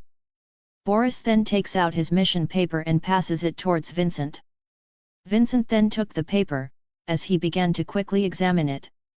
Whatever, I don't have anything in particular to do, so. But, I can't guarantee I will finish it, Vincent said that, as Boris became static and said. Don't worry. You just need to try it, but if it's you, it will surely be finished. Inside the carriage, Vincent then looked towards the portrait in his hand and thought. Carly Stratman. Born year 830, 20 years old. The only daughter of Elliot G. Stratman, president of Marlene Company. Vincent's thoughts were interrupted by the driver. Sir, we're here. Quickly going down, and paying the ride. Vincent looked at the mansion in front of him. He then quickly walked towards the guard and then said, what is he here for? Walking in the hall of Stratman Mansion. A butler led him here. Mr. Stratman, Mr. Vincent Glaze from the Stohes District Branch of Military Police Brigade is here. Then Vincent heard a deep voice. Let him in. Quickly walking inside. Vincent finally saw the appearance of Stratman Elliot Stratman. Quickly taking his seat. Vincent then began asking questions towards the guy. Then, in the midst of asking questions, Vincent then began to hear knocking noises, as Mr. Stratman said. More visitors? Get the door. Mr. Stratman said that towards the butler besides him. Yes, sir. Vincent frowned at the not worry attitude of Mr. Stratman towards his daughter. In his vision, he could see a person outside the mansions. Then, the guy began spouting rubbish as the door opened, and the butler quickly handed him a piece of paper. Outside the mansions, Vincent began to think of his encounter. His lying, and so what if he was lying? I don't have a single clue. Sighing to himself at the fruitless thing he did. Whatever, I start from scratch. Military Police Brigade, Documentation Room. He then asks the person in charge about the Stratman family. Information about the Stratman family? We should have some on that company president. But the girl. The person in charge said that, as she began searching for the records. Here. The girl then gave him a book. Thanks. Saying so and then began reading what was inside of it. Stratman, Elliot Gutenberg. 7 years ago, after the sudden death of the previous president, Hans George, he took over and became the president of Marlene Company. He then began to ask about Marlene Company. Marlene Company mainly trades with merchants in Wall Maria for supplies and props them off in Wall Sina, earning huge profits from the balance. However, in the year 845, when Wall Maria was breached, mankind abandoned Maria. Marlene Company lost their suppliers and was downsized. The only business left is Marlene Carriage, a transport service ferrying customers to their destinations on horse carriages. Thinking for a moment, Vincent looked towards the girl in charge and said, which shelf is the interrogation records at? Walking towards the slum area, Vincent began to think. Carly was interrogated once. A military police found her sitting before a bar, late at night in a drunken state. They sent her back home. And that bar she was at is Pit Redas. A/N. Check out my Patreon. Link https://www.patreon/can you make it clear. Patreon deals. $15 Emer Fritz Patreon tier. 20 advanced chapters. Many more. $10 Royal Family Patreon tier. 15 advanced chapters. Many more. $5 Titan Shifter/S Patreon tier. 10 advanced chapters. Many more. $3 Noble/S Patreon tier. 5 advanced chapters. Many more. Chapter 48, Carly Stratman's Gift, 2. Entering the Pit Redas. Vincent could see and heard from the outside, how rowdy the place is. Garbed in military police uniform, everyone inside the pub becomes quiet. Looking around, Vincent could see that everyone is hiding something. Probably all of them did some crime in some sort of manners, but he didn't want to bother them as he was here for a reason. Quickly walking towards the bartender, who's busy reading a book in his hand. He then saw at the corner of his eyes, the guy seated in the corner was hiding something in his pocket. taking out the portrait of Carly Stratman. He then said towards the bartender. "This girl has been here before. Do you know here?" The bartender then looked down at the portrait, and then looked back at him and said, "No, I don't." Saying that and began focusing his attention towards the book in his hand. "Lying, hey." He then looked at the guy beside the counter and said, "How about you? Do you know here?" As the guy quickly denied and said, "No way man," taking out a coin, and giving it to the bartender. "Master, for the bill, thanks." The bartender then looked at Vincent and said, "Sir, if you're done here, could you please leave?" Glancing at the guy, Vince then took out a coin, as the bartender said, "Even if you bring that out, I still don't have the information you want." As Vincent said, "I'm just thirsty, get me a limeade." Hearing the order of Vincent, the three guys at the corner began laughing as they said, "Ha ha ha, you're in the pub, get some alcoholic will ya? Or, you can't. Ha ha ha ha ha." The three guys were noisily laughing, as Vincent just looked at them with great interest. Drinking his limeade, Vincent then began to walk towards them, bringing the portrait of Carly Stratman, and said, "Do you guys know this girl? Her name is Carly Stratman." Seeing their stunned gazes, Vincent glanced at the three and said, "Looks like you know her." Ha ha ha ha. Laughing, the large-built guy then punched suddenly at Vincent. Vincent uses his hands to block and wave the force towards his side. Using this chance, Vincent then kicks the guy's stomach, making him lay flat towards the ground. Looking at the back of him, Vincent saw the two guys' friends attack him with a bottle of drinks. Dodging back step, and kicking with a roundhouse kick at their faces, sending them flying. The large-built guy then got up and picked up a chair, smashing it towards his head. Dodging at the side, Vincent then kicked the guy's head. He then used the stunning effect, as he quickly locked this guy in his back. Vincent then began to search towards the guy's pocket and said, "Codeine. Illegal drugs. This can get you a 3 years jail term, or even 5. There was a shady guy looking for Carly. Oh, that guy. We pretend not to know her, of course. A key information, maybe." Vincent thought of that and asked, "What sort of guy was it?" The large-built guy then began to describe the shady guy. He wore a felt hat and a suit. The guy then pointed towards his eyes and said, he had an artificial eye. And his pupil was red. "You will know him when you see him." Thinking for a moment, Vincent asks, "When was that?" "About 5 days ago." Vincent then asked some questions, then got up and said, "All right, I will report that all of you sold illegal drugs. How long would that bring your sentence to, hey?" When he was about to pressure them to speak all they know, the bartender then interrupted him and said, "Please don't be hard on them. I believe they do not have the answer." Looking at the bartender, Vincent asks with a frown, "Did you recall something, as well?" Putting down his book, while answering, the bartender then began saying what he knew.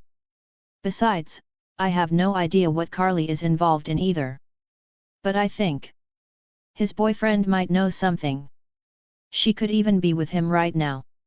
The three guys were in disbelief in the boyfriend matter and muttered under their breaths, Boyfriend? What's his name and address?" Vincent then looks the bartender in the eye, as he wants to see if this guy is lying or something. "Wayne Eisner. He stays at an apartment on South Auckland Street. I'm not sure about his block number. Did you tell that guy about her boyfriend?" Vincent asks. "No, I was not here that day. Some other guy on duty then." Vincent then began to walk towards the park to take a breathing and eat something. He looked at the plaza center and saw kids playing. This scene put his mind at ease. Waiting for a moment, and a carriage stopped in front of him. "I want to go to South Auckland." "South Auckland? Don't be silly. That place is shady. No horse carriages will bring you there." The carriage driver said that with a slight fear in his voice. Taking everything in his expectation, Vincent just said, "I'll double if you bring me to the entrance. If not, I'll just get another ride." Hearing this, the coachman gritted his teeth and said, "Just the entrance, okay." Stopping at the entrance, Vincent said towards the coachman, "I'll pay double for the return trip. Can you wait for me?" Vincent then got down as he said that. "And yes," the coachman answered angrily. "Are you stupid? This isn't funny. You know this place is unsafe. But, if you triple that, I might think about it." Vincent looked at the greedy eye of the coachman and shook his head. Taking out his money, Vincent then gave the half towards the coachman as the guy said, "Hey! This isn't enough. I can't have you running away with the money, can I? I'll pay for the balance when I'm back." Walking deeper in the Aachen street, Vincent looked ahead and saw 5 people. They all had ill intent, and so Vincent doesn't need to hold back on them. A/N. Check out my Patreon. Link https://www.patreon/can you make it clear. Patreon deals. $15 Emer Fritz Patreon tier. 20 advanced chapters. Many more. $10 Royal Family Patreon tier. 15 advanced chapters. Many more. $5 Titan Shifter/S Patreon tier. 10 advanced chapters. Many more. $3 Noble/S Patreon tier. 5 advanced chapters. Many more. Chapter 49, Carly Stratman's Gift, 3. Block 225. A brown brick 3-story building, they say. Vincent then began to walk towards the said direction of the man he beat up a while ago. Wayne stays in the middle room, on the 3rd story. Getting up the stairs of the brown brick 3-story building, until the 3rd floor. Walking towards the hallway, and stopping at the front of the middle of the doors. Knock knock. "Mr. Wayne, are you there?" Vincent called out, but no response had been made. Vincent then grips the doorknob and twists it, easily. It's not locked.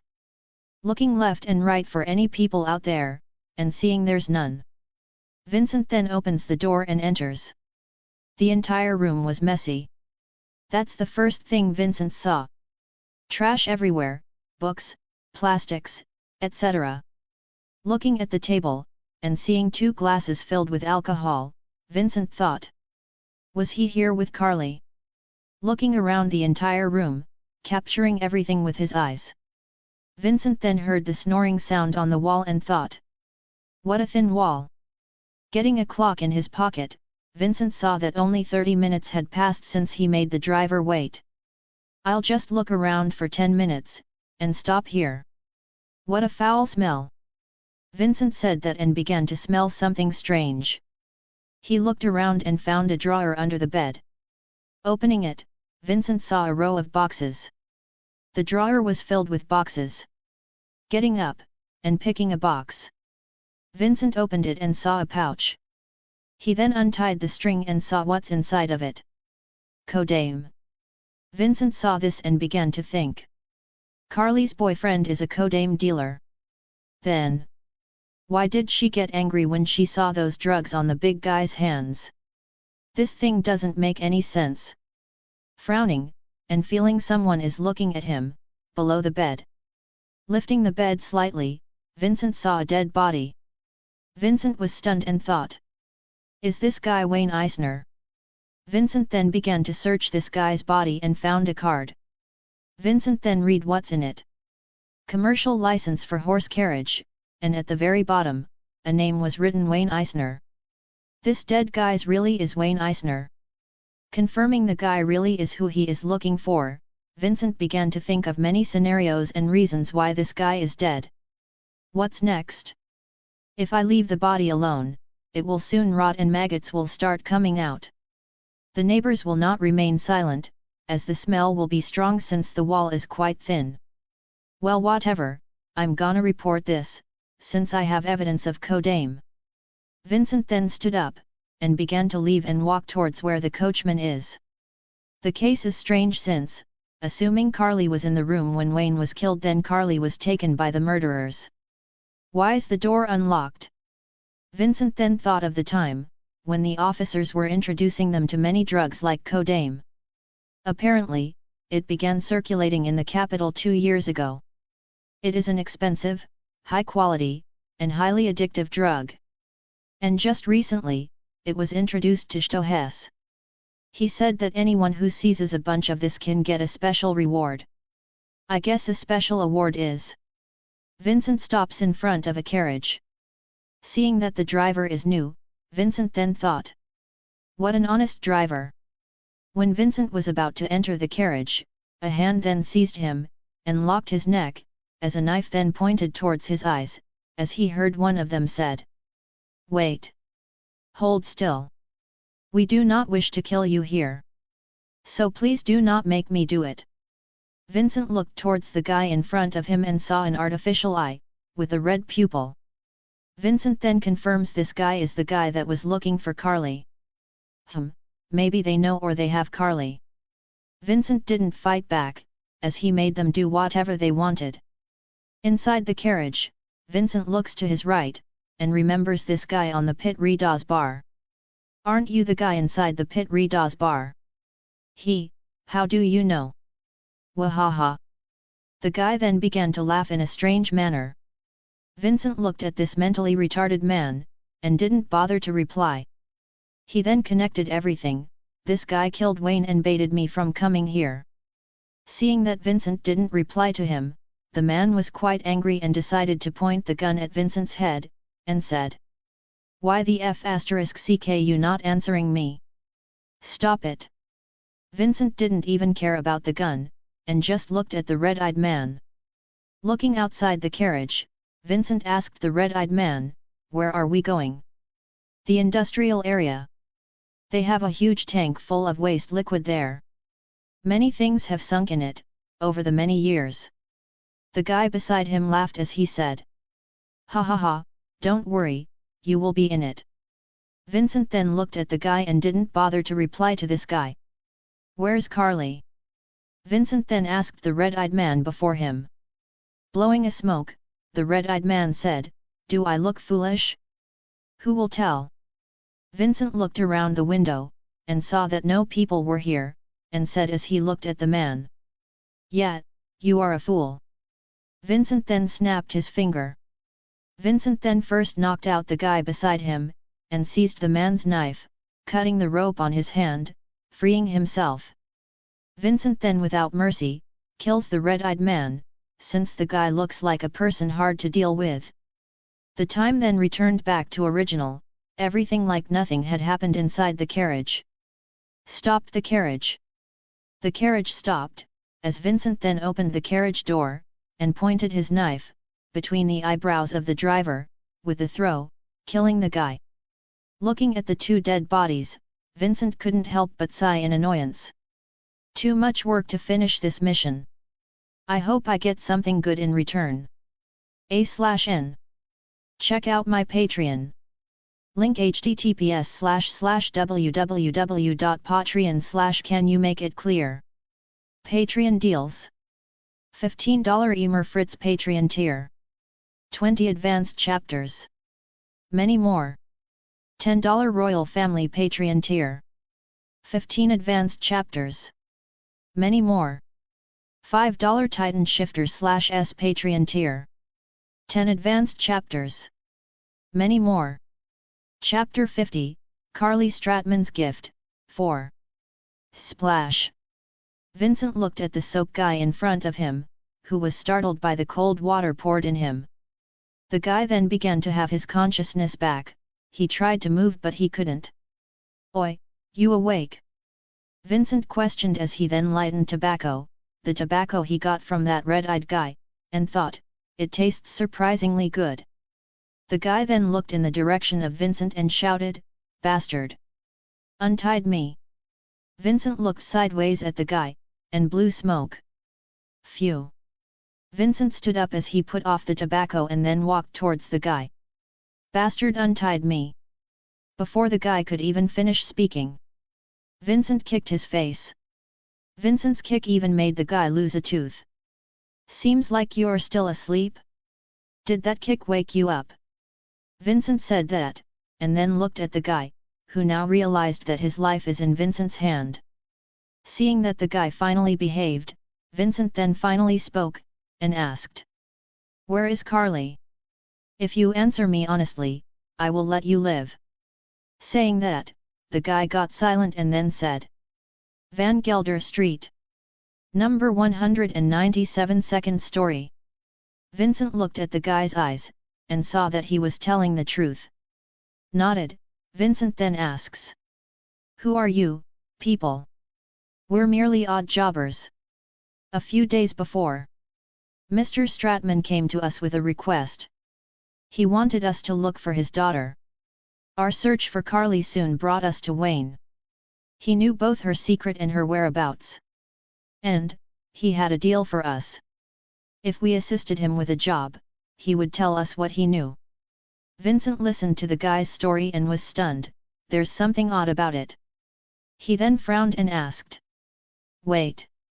Did you guys kill Wayne?"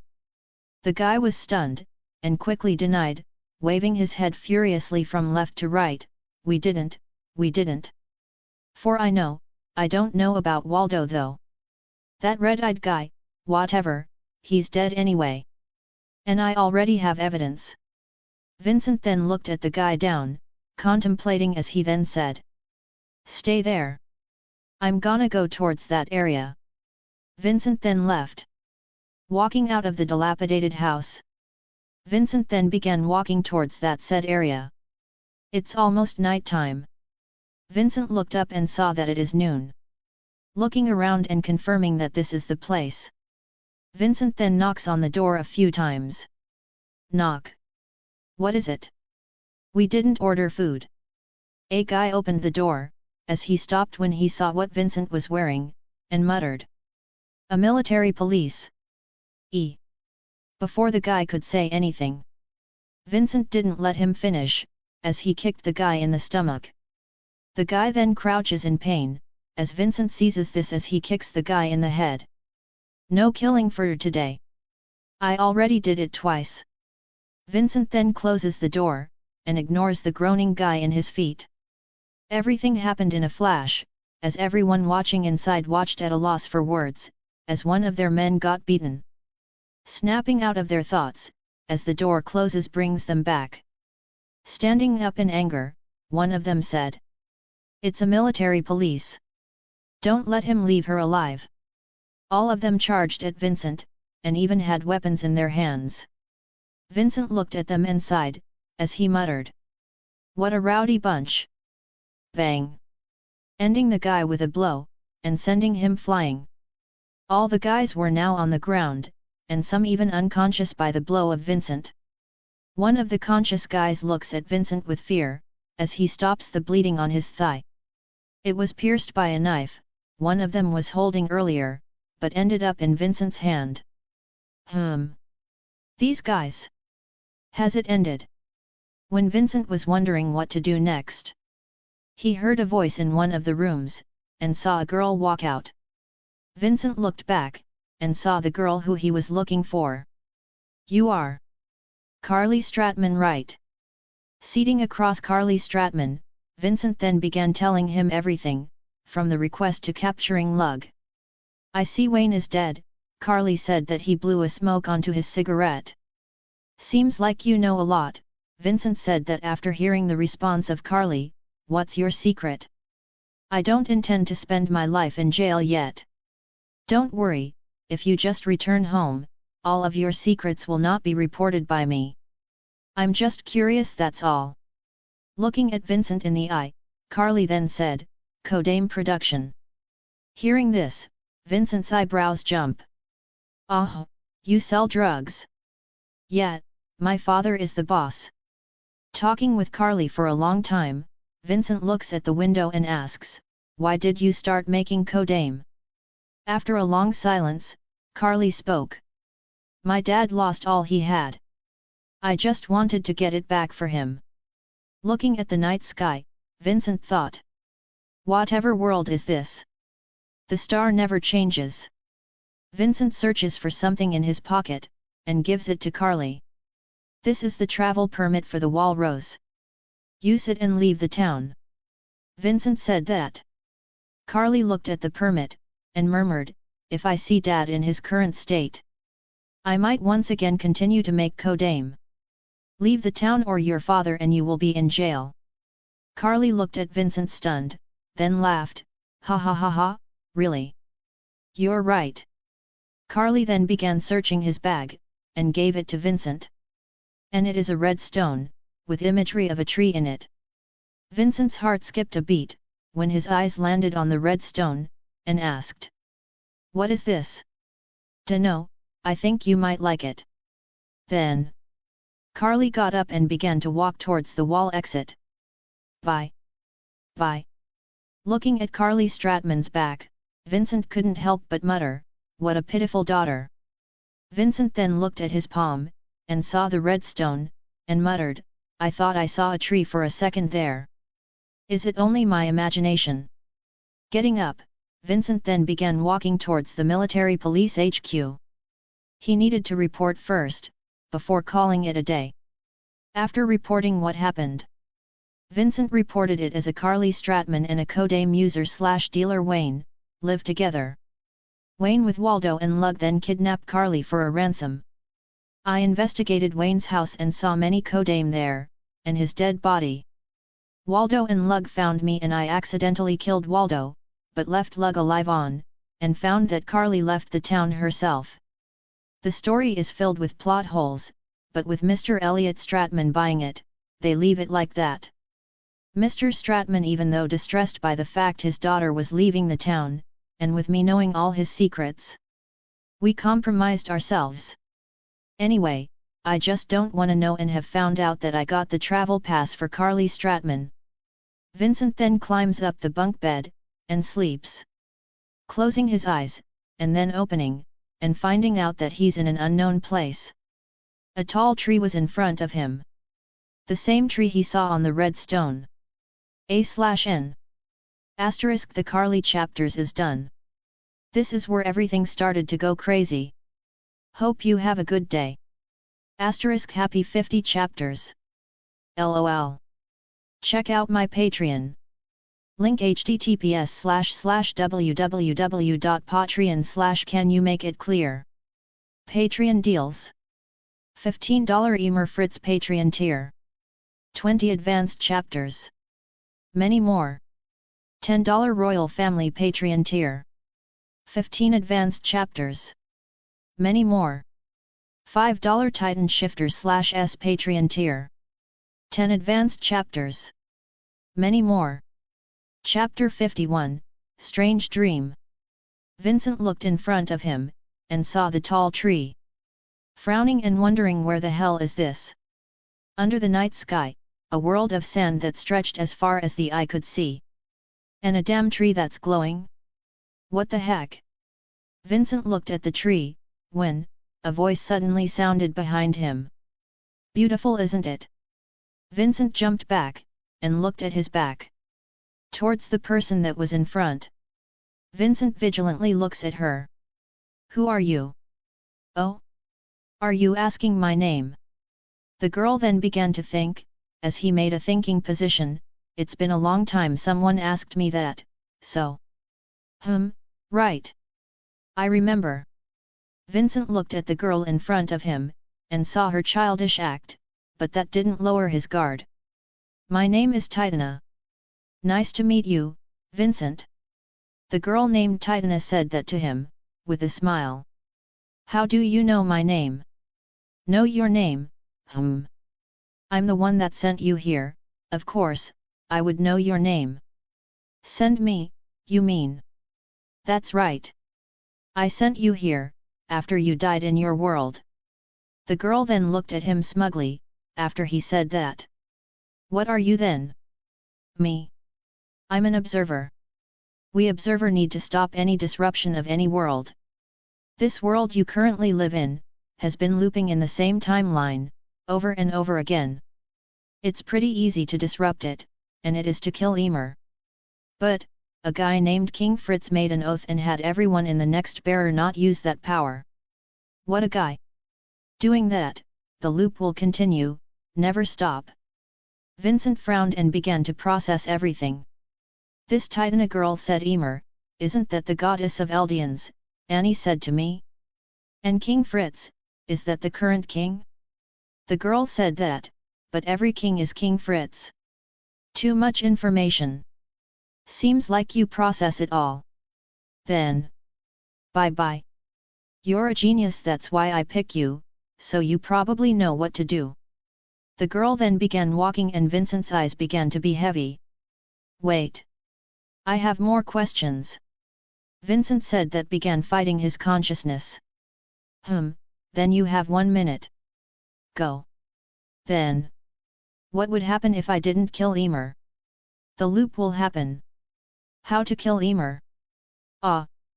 That was close, I almost forgot. Titana then suddenly had a knife in his hand, and said, this is the knife. Go towards the coordinates tree, like that, and point towards the tree and enter the world like this and wave towards the sand world. Easy. Easy my ass. Can you tell me who is the founding titan? Can't. Observer not needed to tell any spoilers. Useless. Vincent then looks at the girl with his hazy eyes, and asks his last question, because he didn't have the strength anymore. Why did you pick me? The main reason is because. Ah, he's gone. Titana looked at the ground and saw that Vincent was not there anymore. Too bad he didn't hear it. Anyway, time to have some fun. Titana said that and then began to morph into the form of a little girl. If Vincent was here, he would definitely know this girl, cause he is the first kid he adopted from the orphanage. The girl was later adopted by a family, and Vincent happily sent her off to her new life. Even though Vincent was reluctant, he rarely came to the orphanage and played with her, and so accepted the adoption. And of course, he first investigated the family, and saw if they have a bad history or something, but for an entire history of the family. They are good people. Vincent then opened his eyes, and saw the wooden ceiling. He looked around, and saw that he was back in his room. Looking down at the bunk bed, and seeing Boris still sleeping. Vincent sighs in relief, that he is finally back. But still. That girl in my dream looks familiar. Vincent then shook his head, and erased all useless thoughts. Looking at his hand, and seeing the knife. Vincent looked at it closely and found that it is like a normal sharp knife. Vincent then got down on his bunk bed, and then hid the knife in the drawer. Vincent yawned, as he muttered. Morning routine time is it?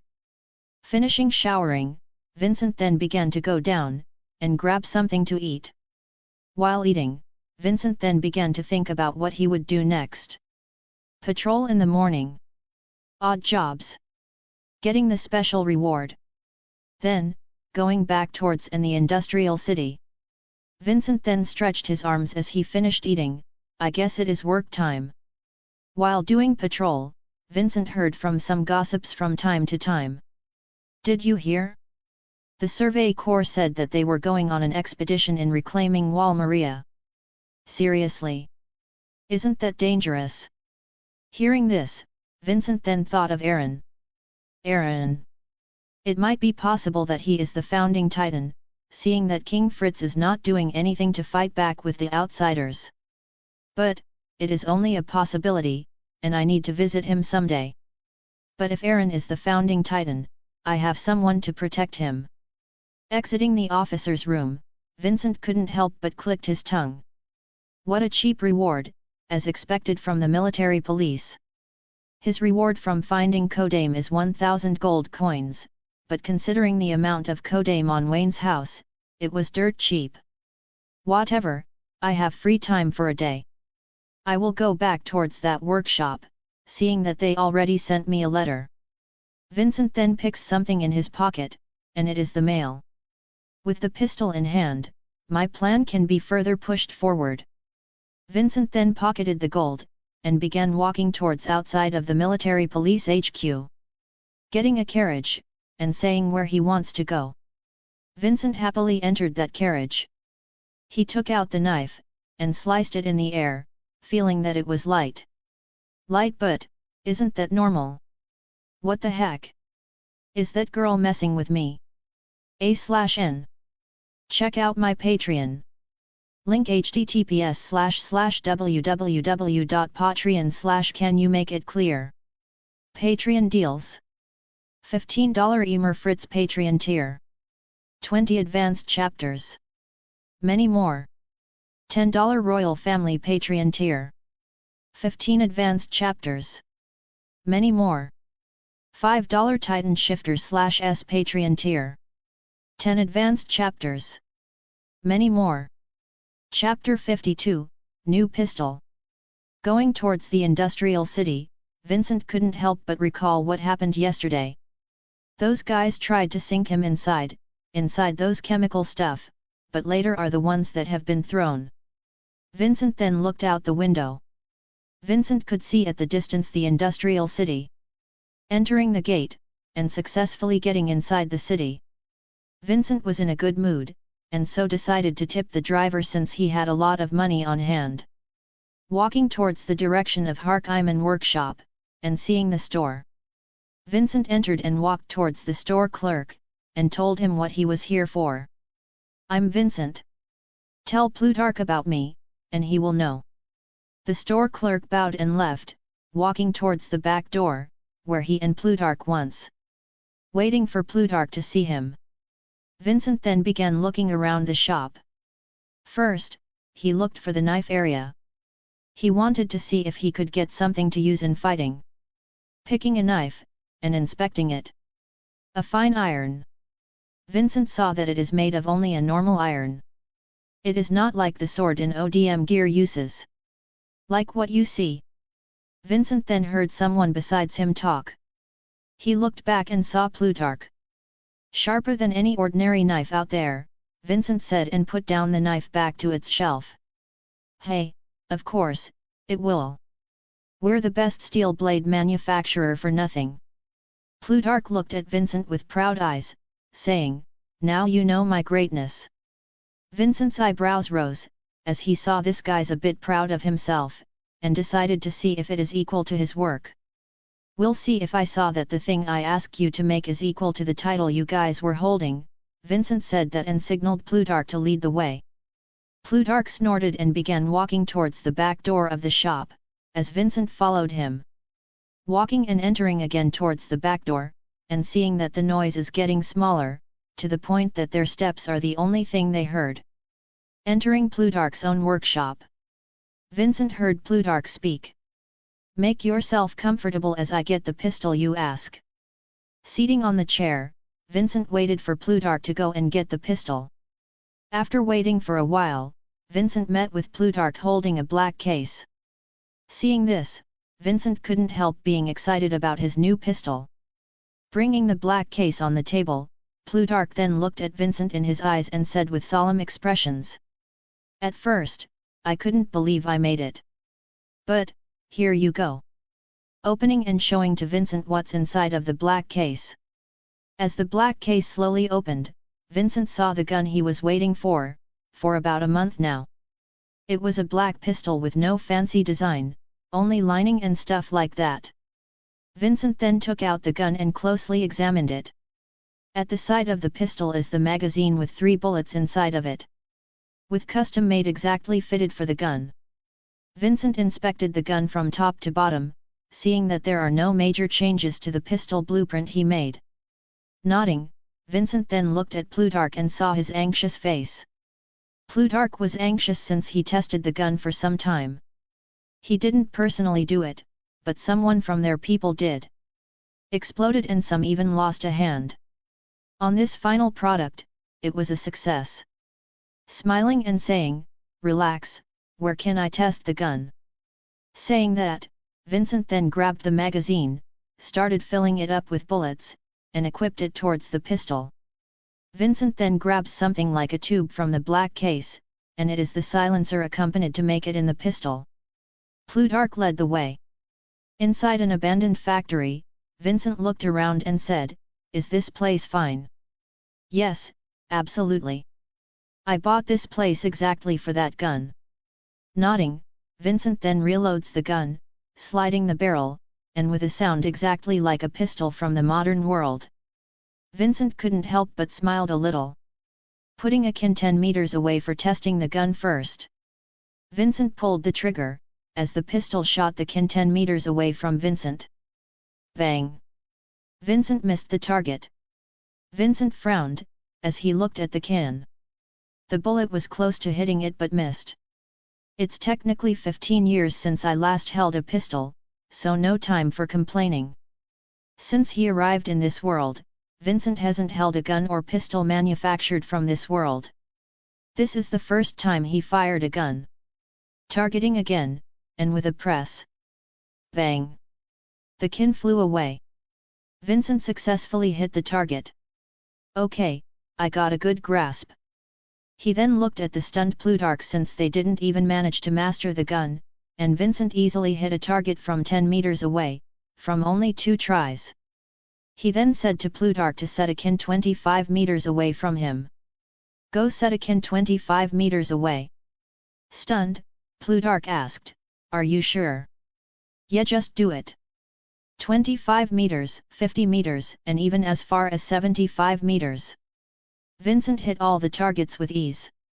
Vincent looked at the sky and saw that it is almost night time. He looked at the Plutarch who was stunned at first to finish the pistol testing. It's time, give me the other gun. Plutarch looks at Vincent amazingly, and asks, if you want, we can hire you to guard the workshop, 5 times the wages of military police. No thanks. Vincent then gets a black case, with a full of 100 rounds of bullets, and with 15 per magazine. He can only go to about 3 changes of magazines. He doesn't need it to be that many, but he might need it for the future. Plutarch also promised to make him 100 bullets for a month, and of course, it is not free, and Vincent paid the guy or he might start to rip off him like the pistol blueprint. Boarding a carriage, Vincent left the industrial city. Arriving at the front of military police HQ, Vincent then entered and walked towards his room. Entering, Boris saw him and said, a person gave this letter asking me to give it to you. Vincent then grabs the letter and reads the content of it, under the curious eyes of Boris. Reading this, Vincent then left, as Boris looked at him weirdly. Entering and walking out. What a busy guy. Inside the room, Erwin looks at the paper in his hand. Rainer, Berthold, and Annie Leonhardt are the same hometown? Is it a coincidence or not? It said towards this report that Annie disappeared at the time Rainer and Berthold's identity was found. We haven't seen her corpse, and they said from the trainees that she's still alive and just disappeared. Erwin contemplated, but in the end, didn't have any result. He rubbed his eyebrow, and couldn't help but worry about tomorrow. Ahrens will met the king, and held a trial there. I need a plan. Erwin contemplated for a moment and thought of something vital. The Titans, which are Rainer and Berthold, are not trying to kill Aaron but only to capture him. They will do anything to prevent his death. Okay, we go with this. Erwin then started planning, they might be some Titan among the trainees. I need to send them somewhere. A/N. Check out my Patreon. Link https://www.patreon/can you make it clear. Patreon deals. $15 Emer Fritz Patreon tier. 20 advanced chapters. Many more. $10 Royal Family Patreon tier. 15 advanced chapters. Many more. $5 Titan Shifter/S Patreon tier.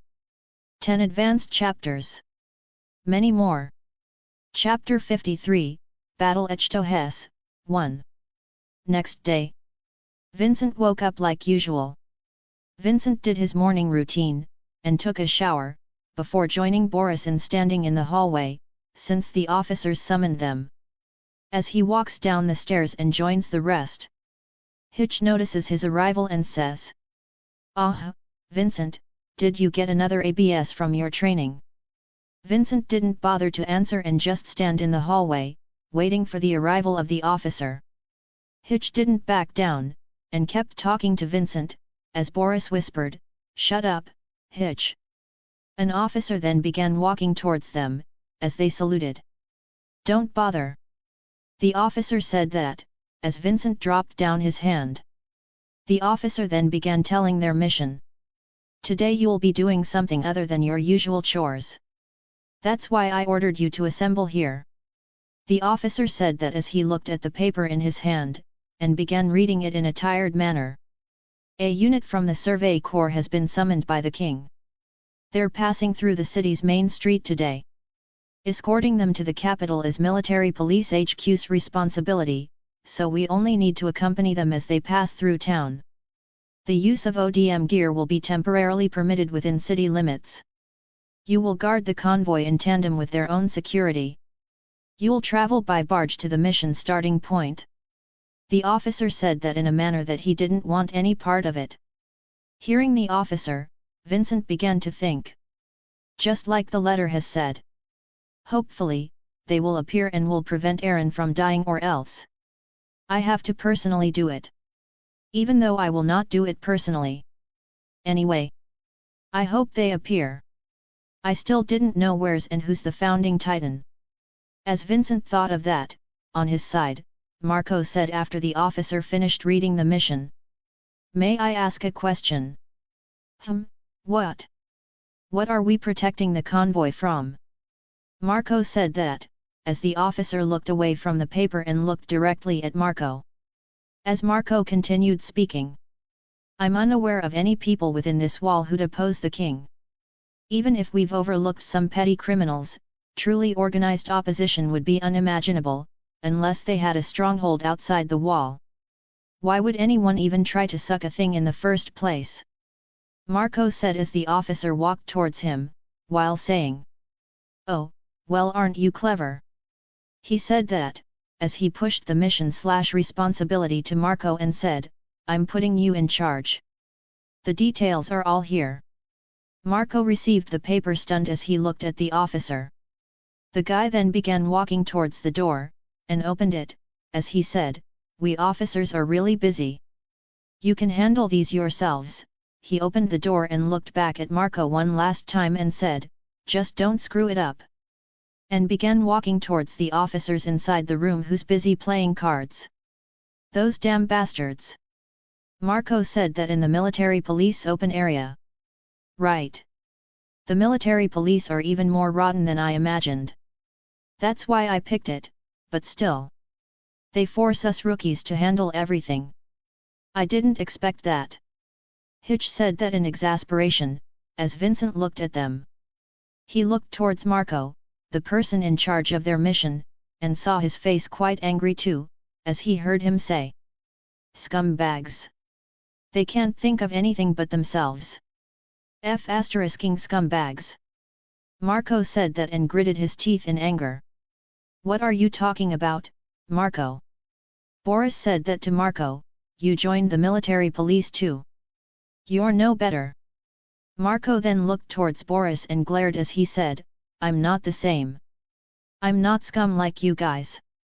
I came here to correct the military police." Clap clap. "Impressive, Marlowe. So that's how you roll." Hitch said that after clapping. "And how will you fix things?"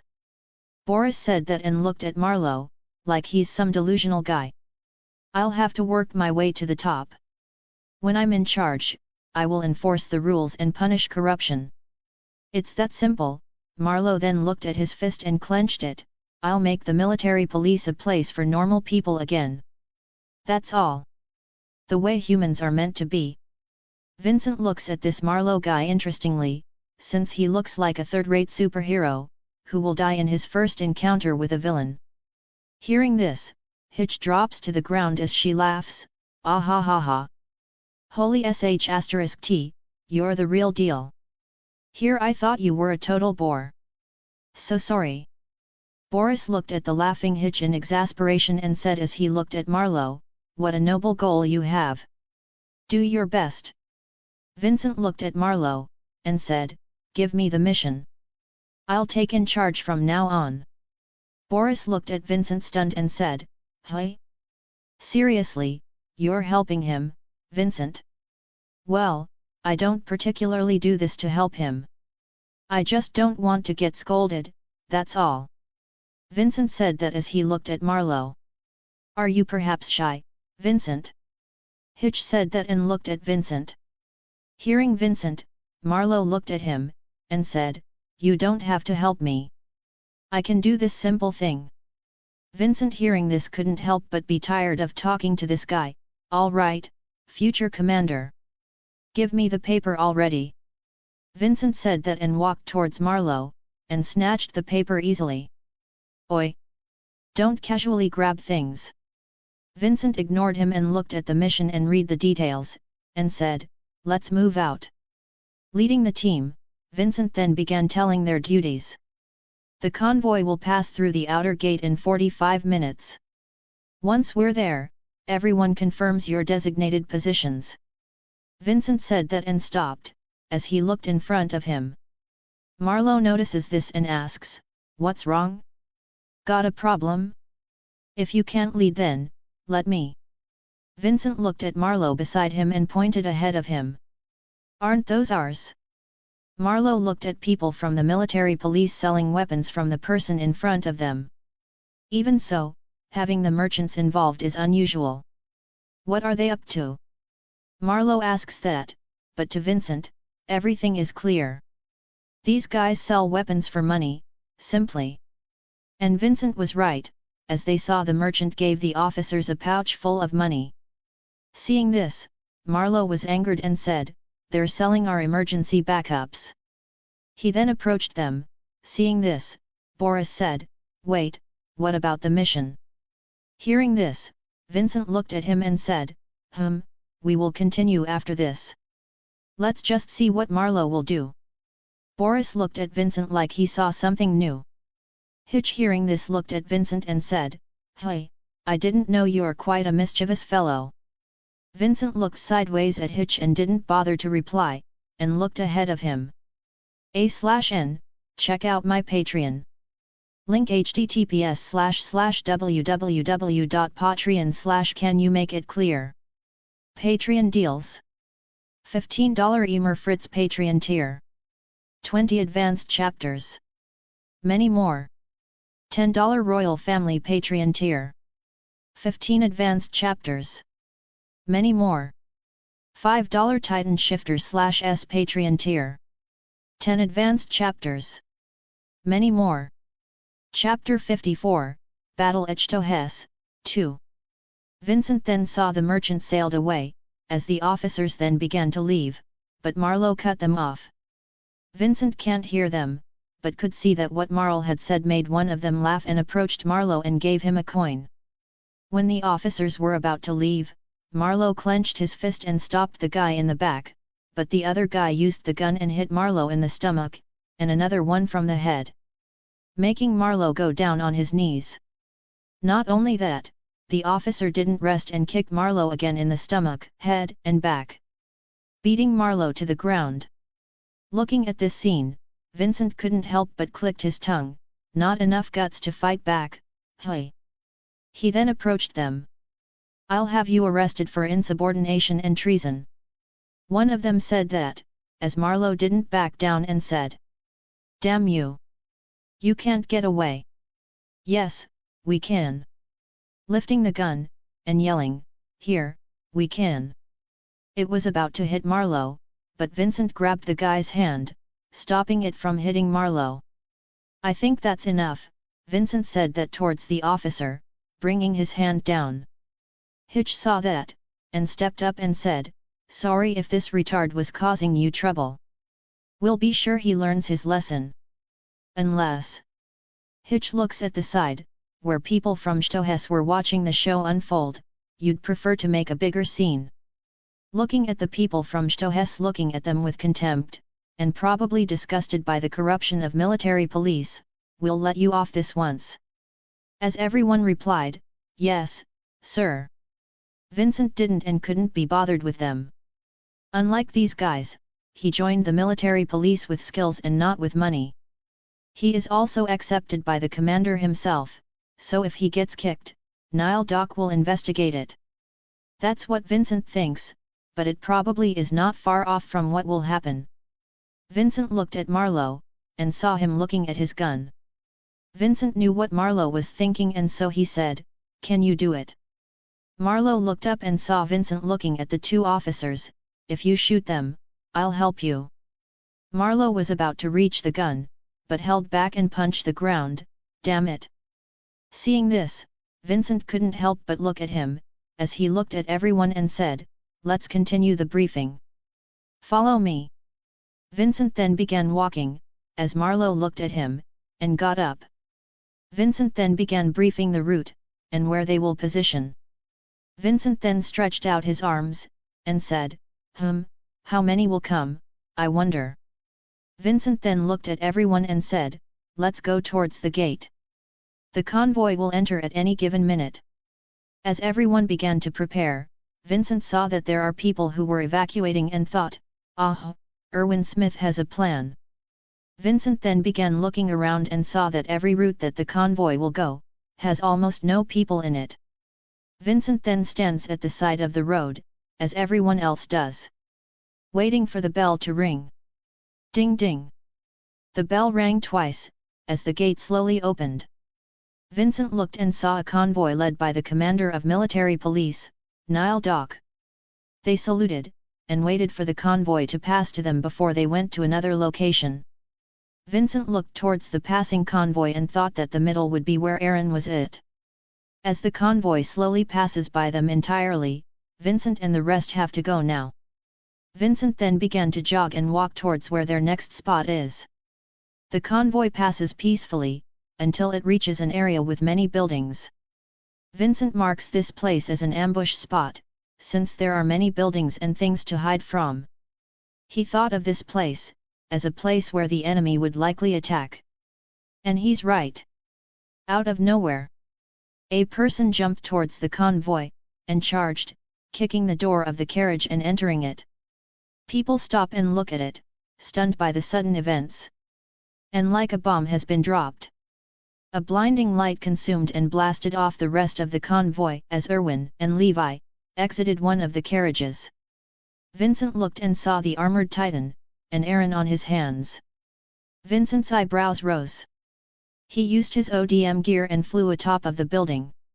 The armored titan didn't idle and waited for everyone to respond as he quickly ran towards the wall. Seeing this, everyone was stunned, as they saw a titan appear out of nowhere. Then, when everyone from the military police began to panic, and Irwin was talking to Nile, a second explosion happened. As the roar of Aaron, Vincent assumed, and Aaron transforming into a titan. Vincent sees these and gets down towards Nile, who has now pointed the gun towards Irwin. "Sir, two titans appeared inside the Stohes district.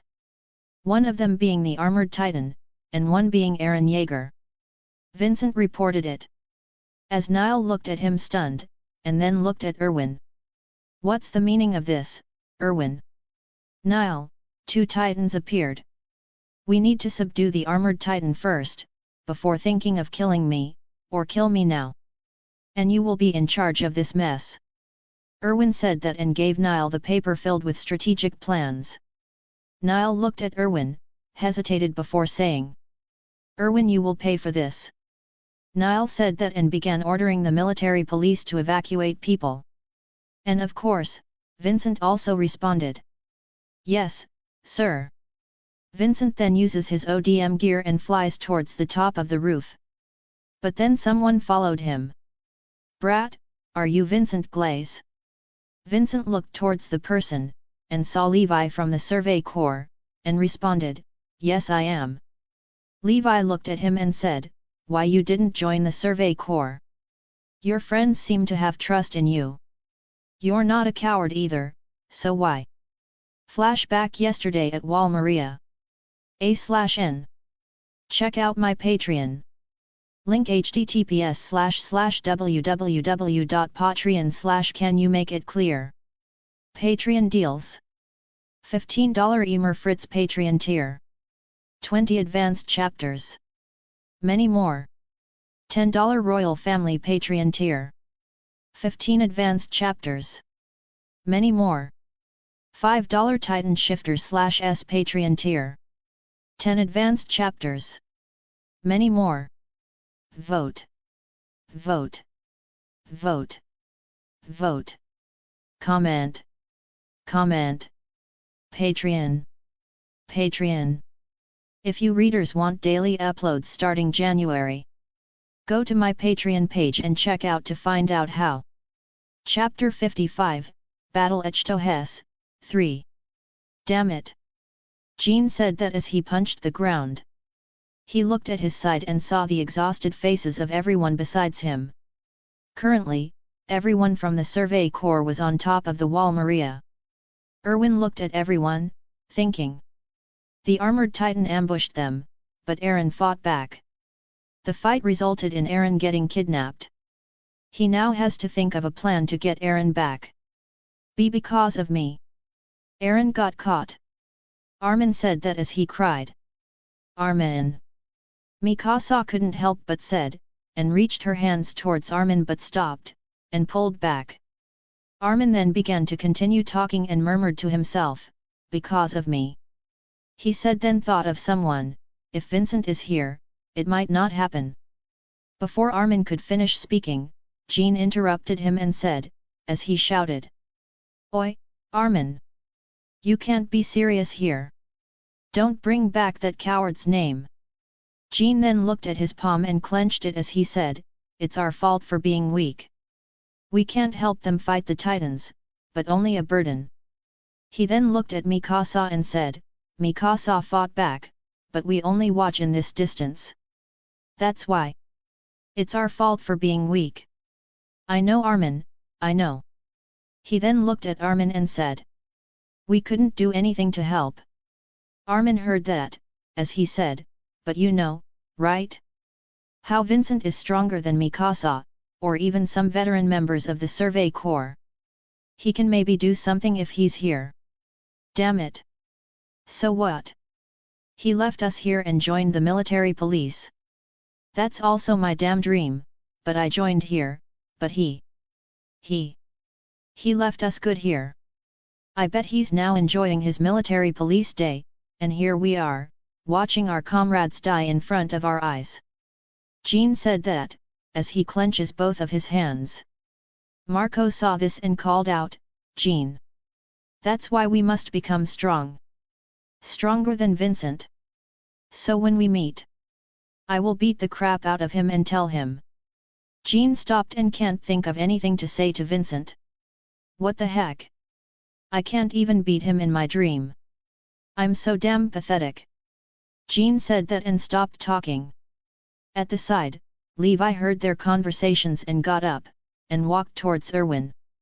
Erwin, have you thought of any plan? Any minute of waiting is another added weight of worry to the trainees. Levi said that towards Erwin, as Erwin said. Gather everyone, because we. Erwin looked at the distance and said, we'll win this. Levi then gathered everyone, as Erwin told the plans. After that, everybody began to ready and made their horse cross the walls by some lifting mechanism. Erwin then approached Levi and said, can you handle that titan? Levi looked at Erwin and thought of that weird titan with a cover on its neck, and said, easy. That weird titan will not get away this time. End of the flashback. Levi looked at him and said, why you didn't join the Survey Corps? Your friends seem to have trust in you. You're not a coward either, so why? Vincent heard what Levi had said and responded, Sir, the commander ordered me something. And so, bye. Vincent then began to ready to take off and stopped as he looked towards Levi, and said, have a good day. And left. Looking at Vincent's back view, Levi couldn't help but shook his head and said, have a good day, my ass. And flew towards where the armored titans were at. In the distance, Vincent began to think. So that's the strongest human, hey. He had the same vibe as the guy I encountered that night. Whatever, I will fulfill my duty first, as a military police. Vincent thought of that as he began helping the citizens evacuate to a safe place. As that happened, people from the Survey Corps began attacking the armored Titan. People were shocked as they gazed towards the two Titans rampaging. Aaron roared and led Reiner into a trap, but the trap was ineffective towards Reiner. They tried to blow a lot of explosives devices towards Reiner, but that resulted in the many houses blowing up, but Reiner, the armored Titan, left with only half of his body being armored, and half being defenseless. Aaron roared, as he punched towards Reiner. But Reiner took the punch easily on his face and punched back. That punch sent Aaron flying and crashing towards the buildings. Aaron! Mikasa shouted that, as she flew towards Reiner and him. It was effective as she slashes the part where there's no armored. The back of Reiner's knee, successfully bringing him down to his knees. Mikasa then approached Aaron and shouted, Aaron! Aaron! Are you okay? As the armored was on his knees. People from the Survey Corps then attack him, cutting his various unprotected parts, but when Reiner's back knees got healed, he surprised the Survey Corps, killing some of them. Levi watched all of this with his calm eyes, watching the scene of carnage. On his back were his squad, and two was filled with anger as they watched their comrades get slaughtered. One of them shouted, Captain! Can't we go? Levi looked at him and said, Fool, we're here to stop that other Titan. Hold your anger back or the missions will be unsuccessful. Reiner got up and ran towards Aaron. Aaron got up but got beaten up by Reiner, as Reiner successfully took down Aaron. He then backed down and began running, but the armored Titan was in a bad state. He then ran and stopped. People from the Survey Corps stopped too, as they waited for Reiner to exhaust himself. The armored Titan then roared loudly. People from the Shtohes were scared shitless as they heard the loud roar. Then a commotion happened at the walls. People shouted, and some cannons even fired. People at Survey Corps and military police wondered what's going on. Then, they thought of a crazy idea.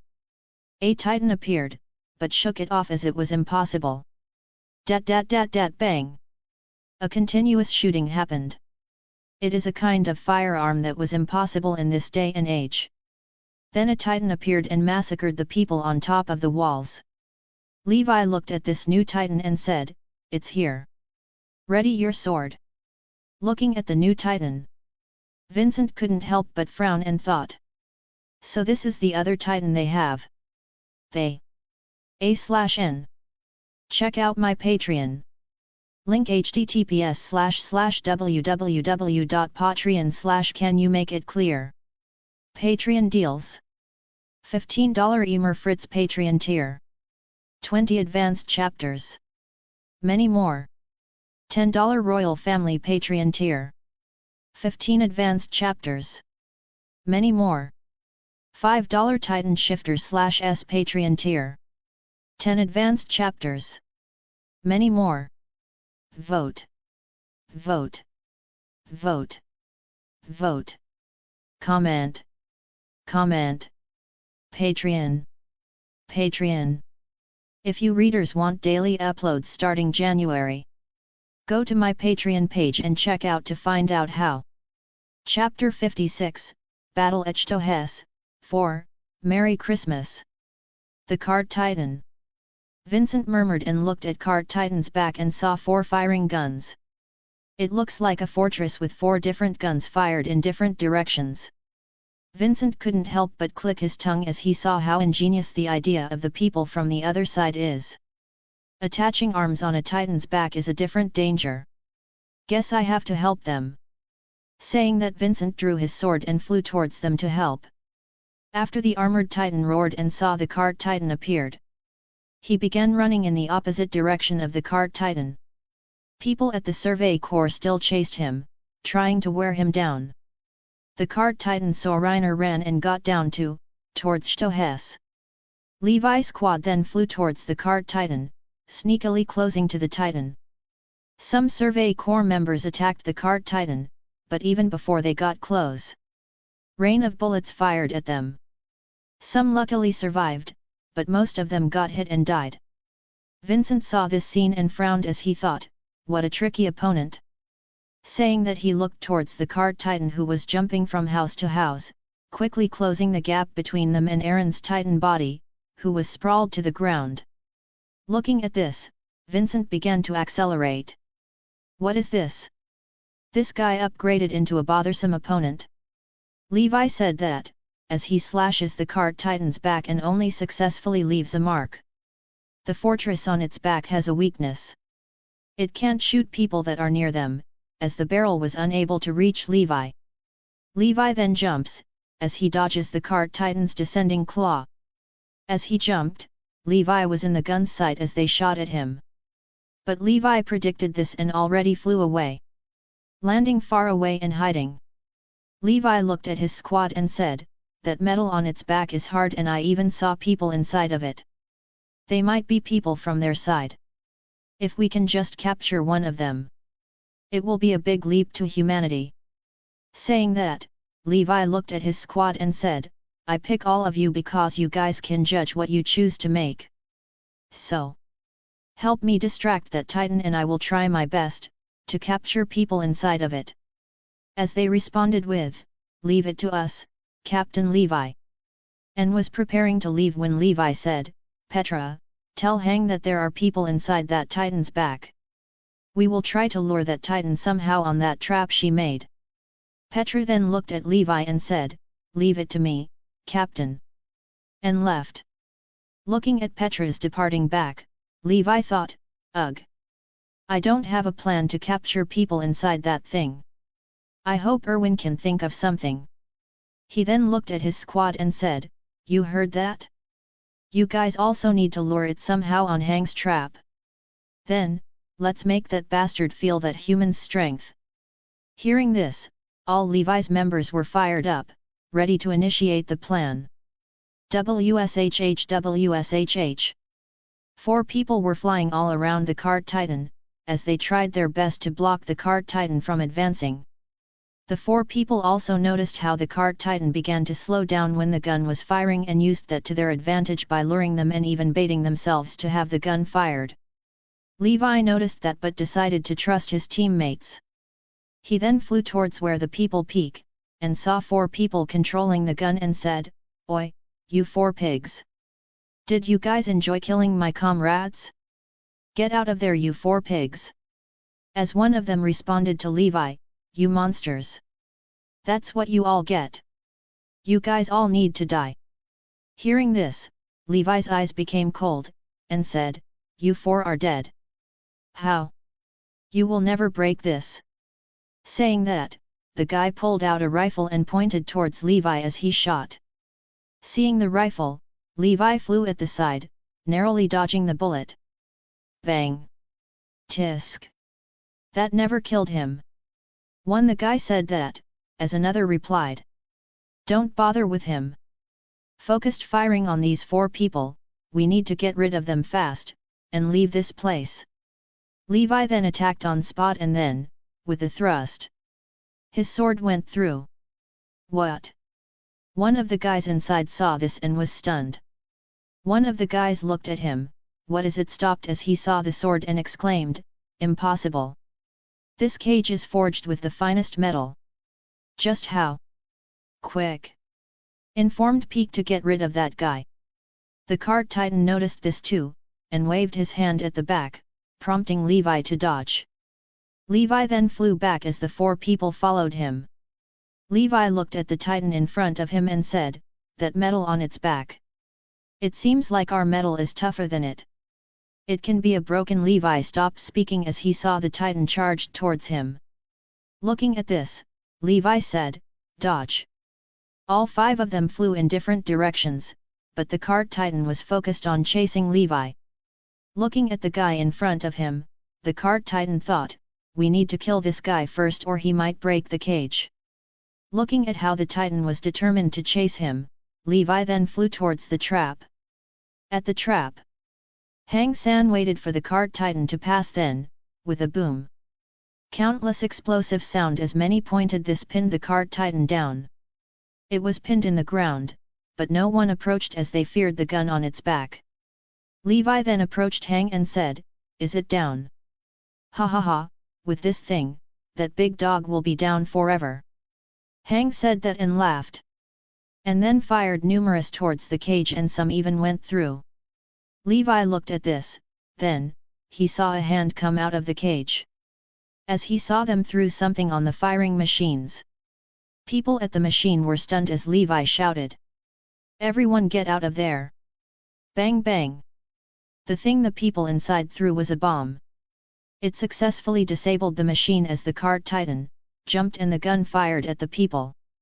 Levi then grabbed Hang's hands, dragging her towards a hiding spot, and said, "Shit! What was that? That's some powerful bomb." The card titan then began running towards Aaron, abandoning Levi to chase as it might get trapped again. Running towards Aaron, the card titan then saw a person at Aaron Titan's neck and decided to bite her with Aaron. Then, a person then flew and grabbed the person as they narrowly dodged the card titan's mouth. The person that got saved looked as she saw a familiar face. "Mikasa. Seems like you're not doing fine." And it was Vincent. A/N.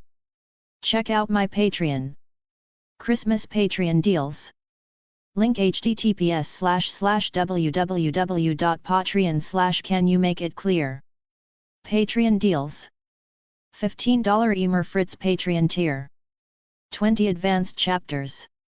Many more. $10 Royal Family Patreon tier. 15 advanced chapters. Many more. Christmas deals. Royal Family 11% off.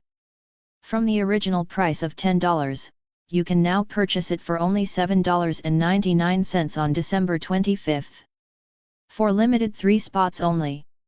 Web novel reset time. $5 Titan Shifter/S Patreon tier. 10 advanced chapters. Many more. Vote. Vote. Vote. Vote. Comment. Comment. Patreon. Patreon. If you readers want daily uploads starting January, go to my Patreon page and check out to find out how. Chapter 57, Battle Echtohes, 5. Mikasa was stunned, and snapped out on her dazed and said, "Aaron," and struggled on Vincent's grasp. Vincent then let go of Mikasa and said, "Seems like Aaron can't win a fight with the armored titan." Mikasa then looked at the fleeing card titan and looked back at Vincent and said, "Vincent, help me rescue Aaron. I'm begging you."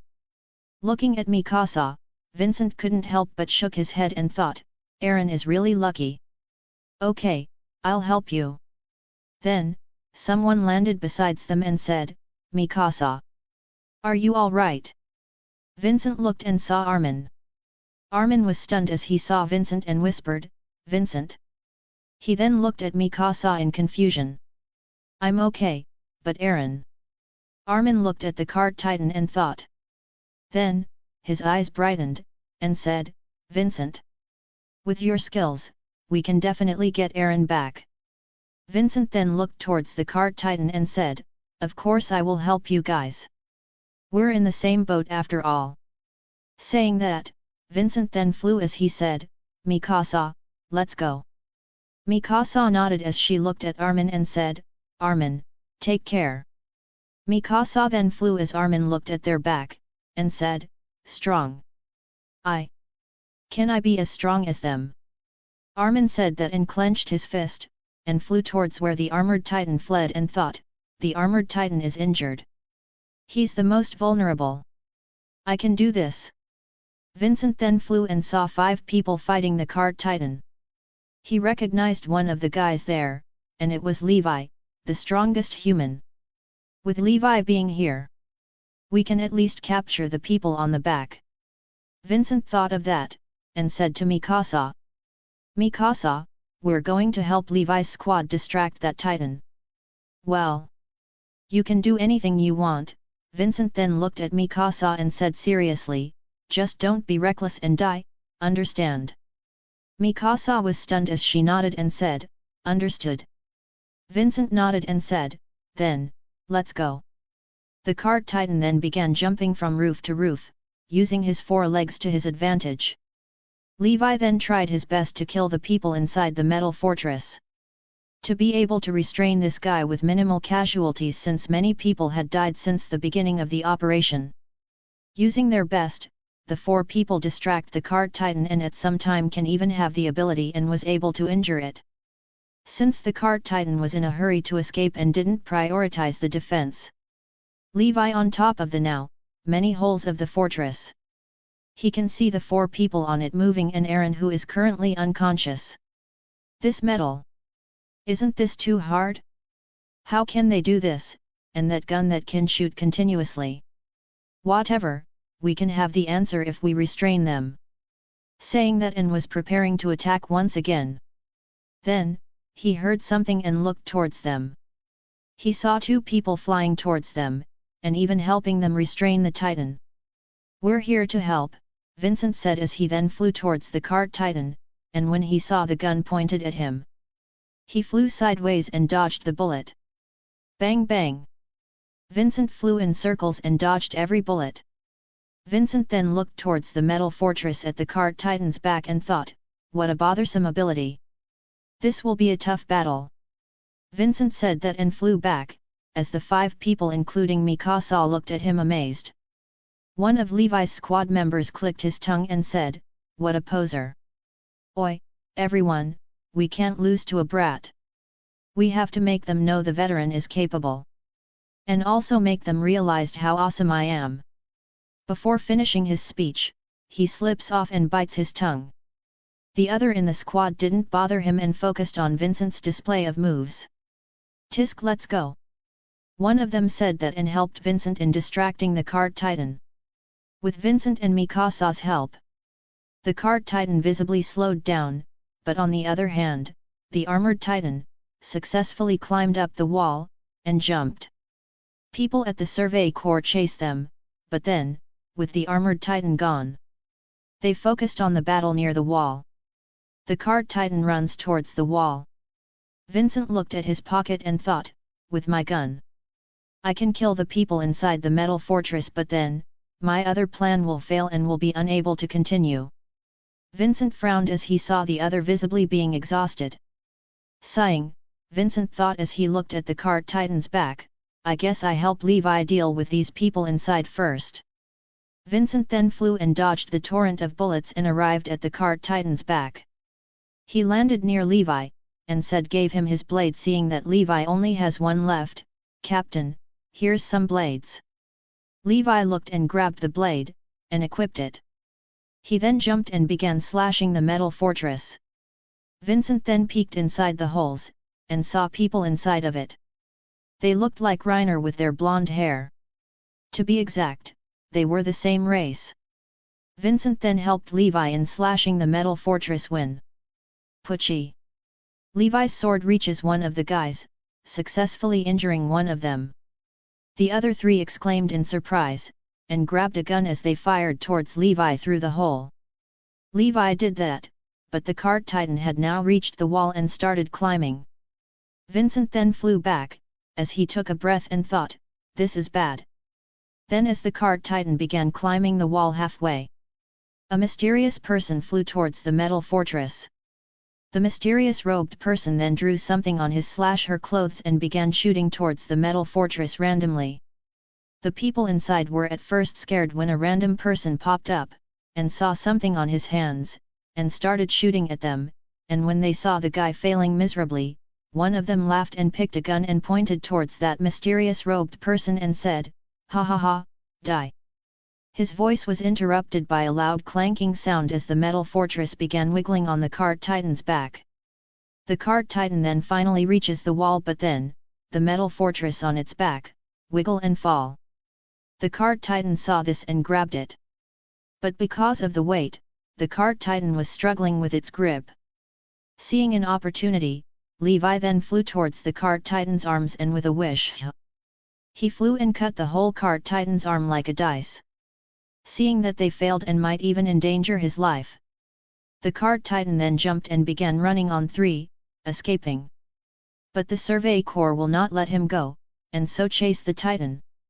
Even though with only 3 arms, the card Titan still managed to widen the gap and escaped, by halfly regenerating the one missing arm.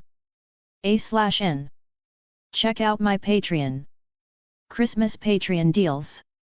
Link https://www.patreon/can you make it clear. Patreon deals.